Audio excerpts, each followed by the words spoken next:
మీకేమైనా డౌట్స్ ఉంటే ఖచ్చితంగా కింద పెట్టండి.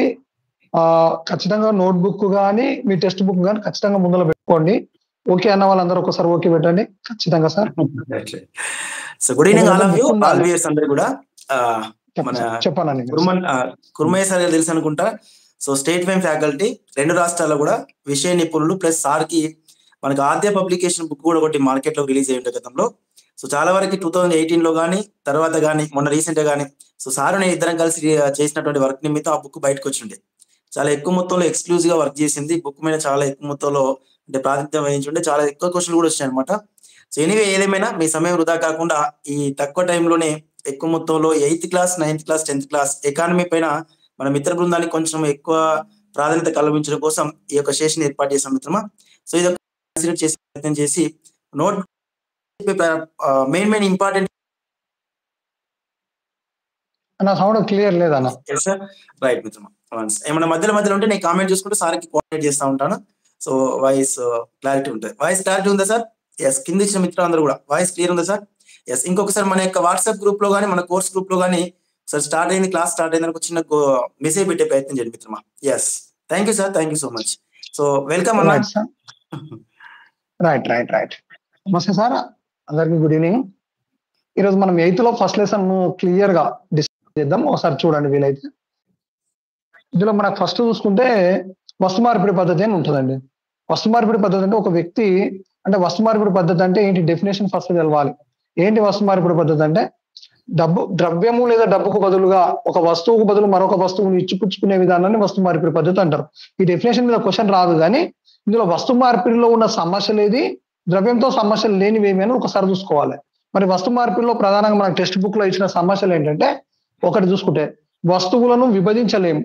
ఎట్లా విభజించలేమో, ఫర్ ఎగ్జాంపుల్ వస్తు మార్పిడిలో వస్తువులు అంటే ఏంటంటే కేవలము మనకు వస్తువులు మాత్రమే కాదు, మన పశువులను కూడా వస్తు మార్పిడి పద్ధతిలో ఒకప్పుడు గణించడం జరిగింది. కాబట్టి వస్తువులను విభజించడానికి వీలు లేదు.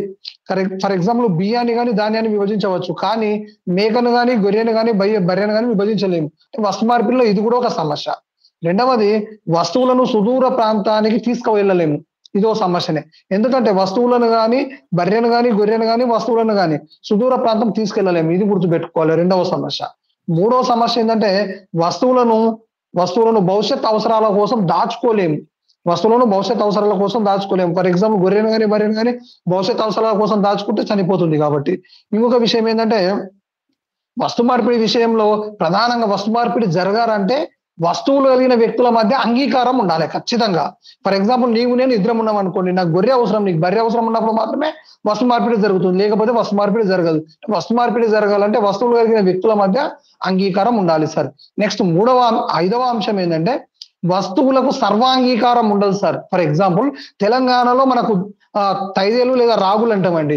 ఈ తైదేలు రాగులకి ఇక్కడ విలువ ఉంటది, కానీ ఇదే తైదేలు రాగులను తీసుకుపోయి జమ్మూ అండ్ కాశ్మీర్ లో అమ్మాలంటే, జమ్మూ కాశ్మీర్ లో పెట్టాలంటే ఏంట్రా బాబు ఇవి అనుకుంటారు. కాబట్టి వస్తువులకు సర్వాంగీకారం ఉండదు. కానీ ద్రవ్యం విషయంలో ఈ సమస్య ఏది ఉండదు. ఫర్ ఎగ్జాంపుల్ వస్తువులను విభజించడానికి వీలు లేదు, కానీ ద్రవ్యాన్ని విభజించవచ్చు. ₹2, రూపాయి, 100, 1000 ఇవన్నీ విభజించడం జరుగుతుంది. తర్వాత వస్తువులను సుదూర ప్రాంతం తీసుకెళ్లలేము, కానీ ద్రవ్యాన్ని సుదూర ప్రాంతం తీసుకెళ్లవచ్చు. మనం యాస్టీస్ గా ఉంటుంది, తీసుకెళ్లవచ్చు. మనం ప్యాకెట్ లో కానీ పర్సుల్లో కానీ పెట్టుకొని సుదూర ప్రాంతం తీసుకెళ్లవచ్చు. ఇంకొక విషయం తెలుసా సార్, ఇప్పుడు అకౌంట్ లో డబ్బులు వేసుకుని ఏటీఎం తీసుకుపోతే అయిపోయాక నా పిన్ నెంబర్ తెలిసి ఉండాలి, అది మర్చిపోకూడదు. తర్వాత మూడో అంశం ఏంటంటే భవిష్యత్ అవసరాల కోసం దాచుకోలేవు వస్తువులను, కానీ డబ్బును భవిష్యత్ అవసరాల కోసం ఎప్పటి వరకు దాచుకోవచ్చు. బెస్ట్ ఎగ్జాంపుల్ లాల్ బహదూర్ శాస్త్రికి సంబంధించిన అకౌంట్ లో ఇప్పటి కూడా డబ్బులు అంటే వస్తువులను దాచుకోలేము, కానీ ద్రవ్యాన్ని దాచుకోవచ్చు.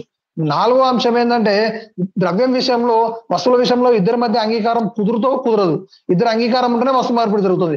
డబ్బు విషయంలో ఖచ్చితంగా సర్వాంగీకారం, ఇద్దరి మధ్య అంగీకారం ఉండాల్సిందే. ఎందుకంటే నేను ₹10 ఇస్తే నీకు ₹5 రెండు ఇచ్చినా నేను తీసుకోవాల్సిందే. నేను తీసుకోవాలంటే నా మీద నీకు కేసు పెట్టొచ్చు. తర్వాత వస్తువుల విషయంలో సర్వాంగీకారం ఉండదు, కానీ ద్రవ్యం విషయంలో సర్వాంగీకారం ఉంటుంది. అంటే ₹10 తెలంగాణలో ఎంత విలువ ఉంటుందో జమ్మూ అండ్ కాశ్మీర్లో అంతే విలువ ఉంటుంది, గోవాలో అంతే విలువ ఉంటుంది, భారతదేశంలో ఎక్కడైనా ఒకే విలువ ఉంటుంది. ఇది వస్తు మార్పిడి సమస్యలు, ద్రవ్యంతో సమస్యలు లేవు. మరి క్వశ్చన్ ఎట్లా అడుగుతారు, ఇది గుర్తుపెట్టుకోవాలి, వెరీ వెరీ ఇంపార్టెంట్. క్వశ్చన్ ఎట్లా అడుగుతారంటే, వస్తు మార్పిడికి సంబంధించి సమస్య కానిదేది అంటాడు. ఇప్పుడు మనం చెప్పుకున్న 5 సమస్యలు ఇచ్చాడు కదండి. 5 సమస్యలు సమస్య కానిది ఏది అని అడుగుతాడు. కాబట్టి ఈ సమస్యలు ఖచ్చితంగా తెలిస్తే కానిది ఏది మనకు తెలుస్తుంది. మన బుక్ లో 5 సమస్యలు ఉన్నాయి. మీరు బుక్ తెరిచి చూసినా 5 సమస్యలు ఉంటాయి. 5 సమస్యలు ఖచ్చితంగా గుర్తుపెట్టుకోవాలి.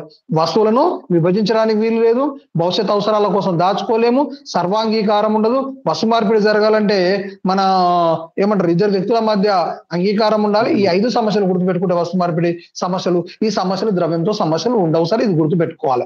రెండవ సబ్ హెడ్డింగ్ ఏంటంటే పరిణామ క్రమంలో డబ్బు అని రెండో సబ్ హెడ్డింగ్ ఉంటుంది సార్. మన బుక్ లో తీసుకుంటే ఈ పరిణామ క్రమంలో డబ్బు అంటే ఏంటంటే సార్, ఇక్కడ మనం గమనిస్తే వస్తు మార్పిడి తర్వాత రెండవ దశలో మనకి ఏమొచ్చాయంటే లోహపు నాణ్యాలు వచ్చాయి సార్. లోహపు నాణ్యాలు ఏంటంటే బంగారం గాని, వెండి గాని, రాగి గాని, ఇత్తడి గాని ఇటువంటి నాణ్యాలు రావడం జరిగింది. ఇది రెండవ సబ్ హెడ్డింగ్ పరిణామ క్రమంలో డబ్బు. పరిణామ క్రమంలో అంటే వస్తు మార్పిడి తర్వాత రెండవ దశలో వచ్చిందే మనకు లోహపు నాణ్యాలు గుర్తుపెట్టుకోవాలి. ఈ లోహపు నాణ్యాల్లో విలువైన నాణ్యాలు ఏమిటంటే బంగారం, వెండి నాణ్యాలు చాలా విలువైన నాణ్యాలు సార్, గుర్తుపెట్టుకోవాలి. ఈ బంగారు, వెండి నాణ్యాల విషయంలో ప్రజలకు 3 సమస్యలు వచ్చాయి. మన బుక్ లో ఉంటాయి, ప్రధానంగా గుర్తుపెట్టుకోవాలి. ఈ లోహపు నాణ్యాలైన బంగారు, వెండి విషయంలో ప్రధానంగా 3 సమస్యలు వచ్చాయి. ఒకటి బరువు విషయంలో సమస్య, బరువు విషయంలో సమస్య. రెండవది నాణ్యత విషయంలో సమస్య, నాణ్యత విషయంలో సమస్య. మూడవది ఆకారం విషయంలో సమస్య, ఆకారం విషయంలో సమస్య. ఈ సమస్య పరిష్కారం కోసం అప్పుడున్నటువంటి రాజులు గాని, అప్పుడున్నటువంటి ప్రభుత్వాలు గాని ఏం చేశాయంటే సరైన నాణ్యత, సరైన బరువు, సరైన ఆకారం గల నాణ్యాలను ప్రభుత్వ టంకశాలలో ముద్రించడం జరిగింది. ఆ విధంగా ముద్రించిన నాణ్యంలో ఉదాహరణ తీసుకుంటే రోమన్ల కాలం నాటి బంగారు నాణ్యము ఏంటంటే అది ఫన. రోమన్ల కాలం నాటి బంగారు నాణ్యం ఏదంటే బిసాంత్. మనకు మౌర్యుల కాలం నాటి వెండి నాణ్యం ఏదంటే ఫన. రోమన్ల కాలం నాటి బంగారు నాణ్యం ఉదాహరణ ఇది బిసాంత్ అనే బంగారు నాణ్యం రోమన్ల కాలం నాటిది. రెండవది ఫనా అనే వెండి నాణ్యము మౌర్యుల కాలం నాటిది. ఇది సరైన నాణ్యత, సరైన ఆకారము, సరైన బరువు గల నాణ్యాల విషయం అంటే పరిమాణం విషయంలో సరైన ఆకారం కలిగినటువంటి నాణ్యత, సమస్య ఉన్నటువంటి అంశాలుగా మనం గమనించవచ్చు. ఇది ప్రభుత్వ టంకశాలలో ముద్రించబడినటువంటి నాణ్యంగా మనం గుర్తించవచ్చు సార్. తర్వాత మూడవ సబ్ హెడ్డింగ్ తీసుకుంటే సార్ కాగితపు డబ్బు. అందరికి మంచిగా పడుతుంది కదా, రైట్? మరి ఆల్రెడీ మనకంటే ముందున్నారంట ఆల్రెడీ కింద. Okay, almost very nice. 200 members ఉన్నారు ఆల్మోస్ట్. ఏమైనా వాళ్ళకి ఇంకా తర్వాత రైట్ అన్న. మీకు ఇంకేమైనా డౌట్స్ ఉంటే కూడా కింద కామెంట్స్ లో పెట్టండి సార్, నాకు చెప్తాడండి సార్. ఓకే, మరి కాగితపు డబ్బు తీసుకుంటే మరి కాగితపు డబ్బు గురించి మనం ఆలోచిస్తే సార్, ఎప్పుడైతే మనకు ఈ లోహపు నాణ్యాలు చలామణి ముగిసిందో తర్వాత కాగితపు డబ్బు రావడం జరిగింది. అసలు కాగితపు డబ్బు సృష్టికి కారకుడు అంటే మనకు ప్రధానంగా తీసుకుంటే స్వర్ణకారుడు సార్. మన బుక్ లో స్వర్ణకారుడు, ఈ స్వర్ణకారుడు రెండుటికి పునాది వేసిండు సార్. కాగితపు డబ్బు సృష్టికి కారకుడు, ఆధునిక బ్యాంకింగ్ వ్యవస్థకు మూల పురుషుడు. ఆధునిక బ్యాంకింగ్ వ్యవస్థకు మూల పురుషుడు అన్నా లేదా కాగితపు డబ్బు సృష్టికి కారకుడు అన్నా మన యొక్క స్వర్ణకారుడు అని గుర్తుపెట్టుకోవాలి. మరి స్వర్ణకారుడే ఎందుకు ఆధునిక కాగితపు డబ్బుకు సృష్టికి కారకుడు ఏంటంటే 2 ఎగ్జాంపుల్ తీసుకుందాం. ఒకటి బెంగాల్లో ఉన్నటువంటి ఒక ప్రాంతము, హైదరాబాద్ లో ఉన్నటువంటి ఒక ప్రాంతం ఉందనుకోండి. ఇక్కడ నుంచి బెంగాల్కు వెళ్ళి మనం వ్యాపారం చేయాలనుకున్న వ్యాపారస్తులు కొన్ని సమస్యలు ఉండేవి. ఇక్కడ నుంచి నాణ్యములను కానీ బంగారం కానీ తీసుకెళ్లి అక్కడ వ్యాపారం చేయాలంటే దారి దోపిడి దొంగల బెడద ఉండేది. అప్పుడు ఏం చేసేవాళ్ళంటే ఆ వ్యాపారస్తులందరూ కలిసి ఇక్కడ ఉన్నటువంటి స్వర్ణకారుని దగ్గర, బెంగాల్లో ఉన్నటువంటి స్వర్ణకారుని దగ్గర నాణ్యములను భద్రపరుచుకొని అక్కడ ఒక రసీదు తీసుకునేవాళ్ళు. ఆ రసీదు తీసుకొని అటు హైదరాబాద్కు వచ్చి అవే నాణ్యం మళ్ళీ ఇక తిరిగి పొందేవాడు. అంటే అప్పుడు ఆ స్వర్ణకారుడు చేసిన పని ఏంటంటే అక్కడ నాణ్యములను భద్రపరుచుకున్నాడు, ఆ నాణ్యములను హైదరాబాద్ కు తరలించడం జరిగింది. ఆ తరలించినందుకు తగిన రుసుము కూడా తీసుకున్నాడు. ఈ విధంగా ఈ రసీదు, దీన్నే మనం బిల్స్ ఆఫ్ ఎక్స్చేంజ్ అంటాం. Bills of exchange very very important. Bills of exchange అంటే ఈ రసీదు అనేది గుర్తుపెట్టుకోవాలి. ఈ రసీదే కాగితపు డబ్బుకు సృష్టికి కారకుడుగా మనం గుర్తుపెట్టుకోవచ్చు. ఈ బిల్స్ ఆఫ్ ఎక్స్చేంజ్ కి మరి ఒక పేరు అడుగుతారు సార్, చాలా చాలా ఇంపార్టెంట్, హుండీలు అంటారు. హుండీలు అంటే మన దేవాలయాల దగ్గర డబ్బులు వేసేవి రావు. ఈ బిల్స్ ఆఫ్ ఎక్స్చేంజ్ నే హుండీలు అంటారు. అంటే ద్రవ్యంతో సంబంధం లేకుండా రసీదుల ద్వారా వ్యాపార లావాదేవీలు నిర్వహించే దాన్నే మనం హుండీలు అంటాం, గుర్తుపెట్టుకోవాలి. కాగితపు డబ్బు సృష్టికి కారకుడు ఎవరంటే స్వర్ణకారుడు. మరి ఆధునిక బ్యాంకింగ్ వ్యవస్థకు మూల పురుషుడు కూడా స్వర్ణకారుడు అని చెప్పుకున్నాం. ఎట్లా ఒకసారి చూద్దాం సార్. మరి ఆధునిక బ్యాంకింగ్ వ్యవస్థకు మూల పురుషుడు స్వర్ణకారుడు ఎందుకంటే నాణ్యములను భద్రపరుచుకున్నాడు. ఆధునిక బ్యాంకింగ్ కూడా మూడే పనులు చేస్తాయి, గుర్తుపెట్టుకోవాలి. మూడు పనులు చేస్తాయి. ఒకటి ద్రవ్యాన్ని భద్రపరచుకోవడము, రెండవది రుణాలు ఇవ్వడము, మూడవది ఒక ఒక ఒక ప్రాంతం నుంచి మరొక ప్రాంతానికి లేదా ఒక వ్యక్తి నుంచి మరొక ప్రాంతానికి, ఒక వ్యక్తి నుంచి మరొక వ్యక్తికి ద్రవ్యాన్ని బదిలీ చేయడం తప్ప వేరే పనులు ఏవి చేయవండి వాణిజ్య బ్యాంకులు. రిజర్వ్ బ్యాంక్ విధులు వేరు, మనం తర్వాత చూస్తాం. వాణిజ్య బ్యాంకు యొక్క విధులు మూడు ఉంటాయి. ఒకటి ద్రవ్యాన్ని భద్రపరచుకోవడము, రుణాలు ఇవ్వడం, ఒక ఖాతా నుంచి మరొకరి ఖాతాకు డబ్బు బదిలీ చేయడం. ఆ విధులు స్వర్ణకారుడు కూడా నిర్వహించింది. ఎట్లా చూడండి ఒకసారి. నాణ్యములను భద్రపరుచుకున్నాడు, అవునా? నాణ్యములను భద్రపరుచుకొని ఒక ప్రాంతం నుంచి మరొక ప్రాంతానికి తరలించాడు. అంటే బెంగాల్ నుంచి హైదరాబాద్ కు తరలించాడు. తరలించడానికి తగిన రుసుము కూడా తీసుకున్నాడు, అవునా? ఇప్పుడు మన కరెంట్ అకౌంట్ మీద బ్యాంకు సర్వీస్ ట్యాక్స్ తీసుకుంటారు, మీరు గమనించారో లేదు. తర్వాత మూడో విధి ఏంటంటే, అదే స్వర్ణకారుడు ఏం చేసిండు, కొంతమంది వ్యాపారులకు రుణాలు కూడా ఇవ్వడం జరిగింది సార్. ఈ విధంగా స్వర్ణకారుడు ఆధునిక బ్యాంకింగ్ వ్యవస్థకు మూల పురుషుడు. అదే విధంగా కాగితపు డబ్బు సృష్టికి కారకుడు ఎవరంటే స్వర్ణకారుడు. ఒకవేళ క్వశ్చన్ అడిగితే స్వర్ణకారునికి సంబంధించి సరికాని వివరణ ఏది అంటాడు. ఆధునిక బ్యాంకింగ్ వ్యవస్థకు మూల పురుషుడు స్వర్ణకారుడే ఇట్లా. లేదంటే ఇంకో క్వశ్చన్ ఏమంటాడు, కాగితపు డబ్బు సృష్టికి కారకుడు కాదు, లేదా బిల్స్ ఆఫ్ ఎక్స్చేంజ్ లేదా రసీదులు లేదా హుండీలు అనే భావన తీసుకొచ్చినటువంటి వ్యక్తి ఎవరంటే స్వర్ణకారుడు. ఇక లేదు, ఇంకో కొన్ని సింపుల్ క్వశ్చన్ మనకు. ఇక ఇక్కడ మనం నలుగురు గురించి ఇచ్చింటాడు. ఒకటి బెంగాల్లో ఉన్నటువంటి స్వర్ణకారుని పేరు. ఆధునిక బ్యాంకింగ్ వ్యవస్థకు మూల పురుషులుగా కొంతమంది నలుగురు స్వర్ణకారుల పేర్లు ఇచ్చారండి. ఒకటి బెంగాల్లో ఉన్నటువంటి స్వర్ణకారుని పేరు గుర్తుపెట్టుకోవాలి. బెంగాల్లో ఉన్నటువంటి స్వర్ణకారుని పేరు ఎవరన్నా చెప్తారా మీరు? వీలైతే చూద్దాం. రైట్, కామెంట్ లో పెట్టాలి, మీరు చెప్పొద్దన్న. వాళ్ళు కూడా ఇన్వాల్వ్ కానీ. జగత్ సేట్. తర్వాత పాట్నాలో ఉన్నటువంటి స్వర్ణకారుని పేరు ఏం పేరండి? షా. స్వర్ణకారుని పేరు షా. మధ్య మీరు కామెంట్ లో పెట్టండి, నేను వాళ్ళ ఎక్స్ప్లెనేషన్. ఇక ఫోన్ చేస్తున్నారు స్టూడెంట్స్, సరే ఓకే. ఇక మూడవది తీసుకున్నట్లయితే అందులో అరుణ్జీ నాథుజీ అనేటటువంటి వ్యక్తులు ఎక్కడ ఉంటారంటే సూరత్.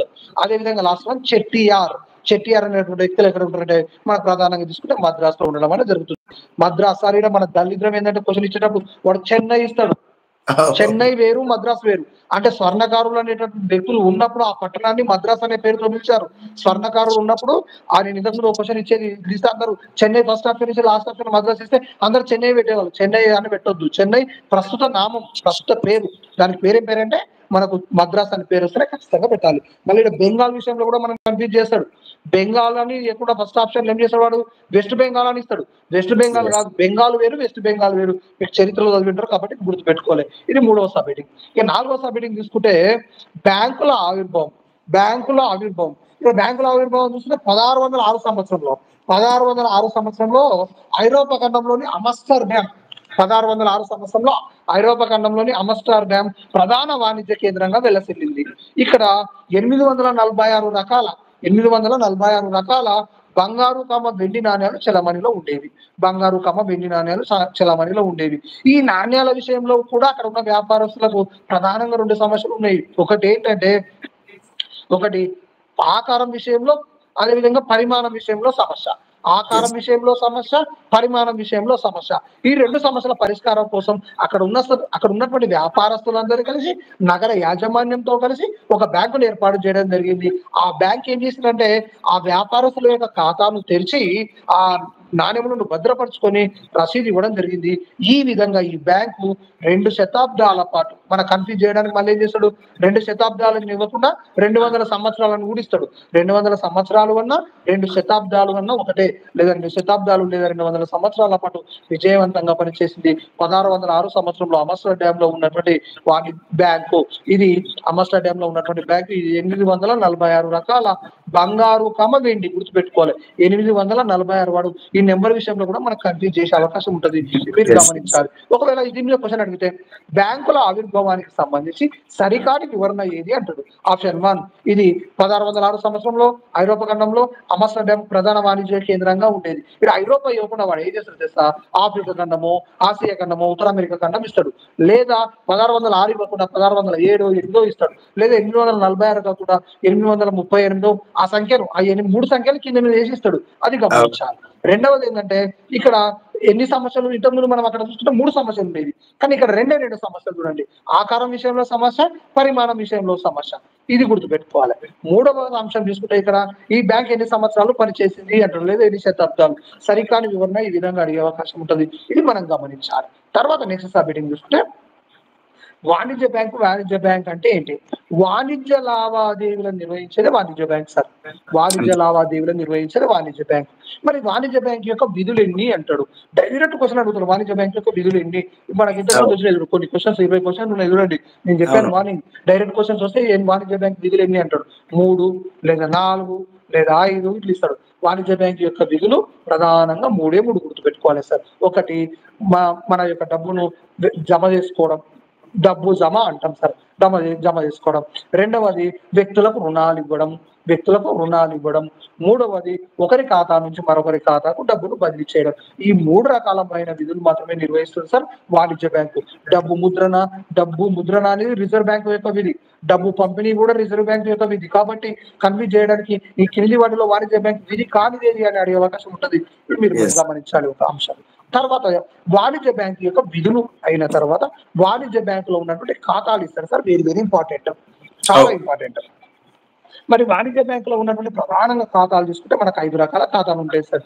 ఒకటి BSBDA, basic saving bank deposit account అంటాం. BSBDA, basic saving bank deposit account అంటాం. రెండవది సేవింగ్ అకౌంట్ అంటాం, దీన్ని పొదుపు ఖాతా అంటాం. మూడవది కరెంట్ అకౌంట్ అంటాం. నాలుగవది స్మాల్ అకౌంట్ అంటాం. ఐదవది చిన్న ఖాతా అంటాం, చిన్న ఖాతా అంటే స్మాల్ అకౌంట్. తర్వాత ఐదవది మైనర్ల కోసం ఖాతా. ఈ 5 రకాల ఖాతాల ఖచ్చితంగా క్వశ్చన్ వస్తుంది. వీటిని మళ్ళీ ఒకసారి మనం చూద్దాం. First BSBDA, basic saving bank deposit account sir. మరి ఈ ఖాతా తెరవాలంటే ఎటువంటి నగదు అవసరం లేదు సార్. దీన్ని ఎప్పుడు ప్రారంభించారంటే ప్రధానమంత్రి నరేంద్ర మోడీ గారు 2014 ఆగస్టు నెలలో ప్రారంభించారు. ఈ ఖాతా యొక్క నినాదం ఏంటంటే మేరా ఖాతా భాగ్య విధాత అనే నినాదం ఉండడం జరుగుతుంది. మరి ఈ ఖాతాలో ఎప్పుడైనా డబ్బులు వేయచ్చు, డబ్బులు తీసుకోవడానికి మాత్రం ద్వారా నెలకి 4 సార్లు మాత్రమే అవకాశం ఉంటుంది, గుర్తుపెట్టుకోవాలి. నెలకి, రోజుకి కాదండి, నెలకి 4 సార్లు మాత్రమే దీనికి అవకాశం ఉంటుంది. అంతేకాకుండా ఈ ఖాతా మీద రూపే కార్డు ఇవ్వడం జరుగుతుంది. రూపే కార్డుతో పాటు ₹1,00,000 వరకు ఓవర్ డ్రాఫ్ట్ సౌకర్యం కూడా తీసుకునే సౌలభ్యం ఉంటుంది మన యొక్క BSBDA ఖాతా. BSBDA ఖాతా తెరవాలంటే మనకు ఎటువంటి అకౌంట్ అవసరం లేదు, అది ఎటువంటి నగదు నిల్వలు అవసరం లేదు, గుర్తుపెట్టుకోవాలి. దీని యొక్క ప్రధాన ఉద్దేశం కూడా అడిగే అవకాశం ఉంటుంది. అంటే బ్యాంకింగ్ లో రైతులకు సంబంధించి బ్యాంకులో ఖాతాలు ఉండవు కదండి, ఆ బ్యాంకులు సౌకర్యం కల్పించాలనే ఉద్దేశంతో రైతులు ఫర్ ఎగ్జాంపుల్ రుణమాఫీ కానీ లేదా మనకేది రైతు బంధు కానీ ఇటువంటి డబ్బులు తీసుకోవడానికి ఒకప్పుడు రైతులకు ఉన్న బ్యాంకుల అకౌంట్ ఉండేవి కావు, కానీ ఇటువంటి ఖాతా కల్పించడం వల్ల అటువంటి బ్యాంకింగ్ సదుపాయం పొందవచ్చు అనేది ప్రధానమైన ఉద్దేశం సార్. ఇది BSBDA. రెండవ ఖాతా సేవింగ్ అకౌంట్ సార్. ఈ సేవింగ్ అకౌంట్ అనేది ప్రధానంగా చూసుకున్నట్లయితే ఈ ఖాతా ఎప్పుడైనా తెరవచ్చు, ఎప్పుడైనా తెరవచ్చు, ఎప్పుడైనా డబ్బులు వేయచ్చు, ఎప్పుడైనా డబ్బులు తీసుకోవచ్చు సార్. మరి ఈ ఖాతా మీద ఒకటి వెరీ ఇంపార్టెంట్ అంటే ఈ ఖాతా మీద కొంత మేర వడ్డీ లభిస్తుంది సార్. ఎంత అనేది ఉండదు కానీ మన బుక్ లో కొంత మేర వడ్డీ లభిస్తుంది.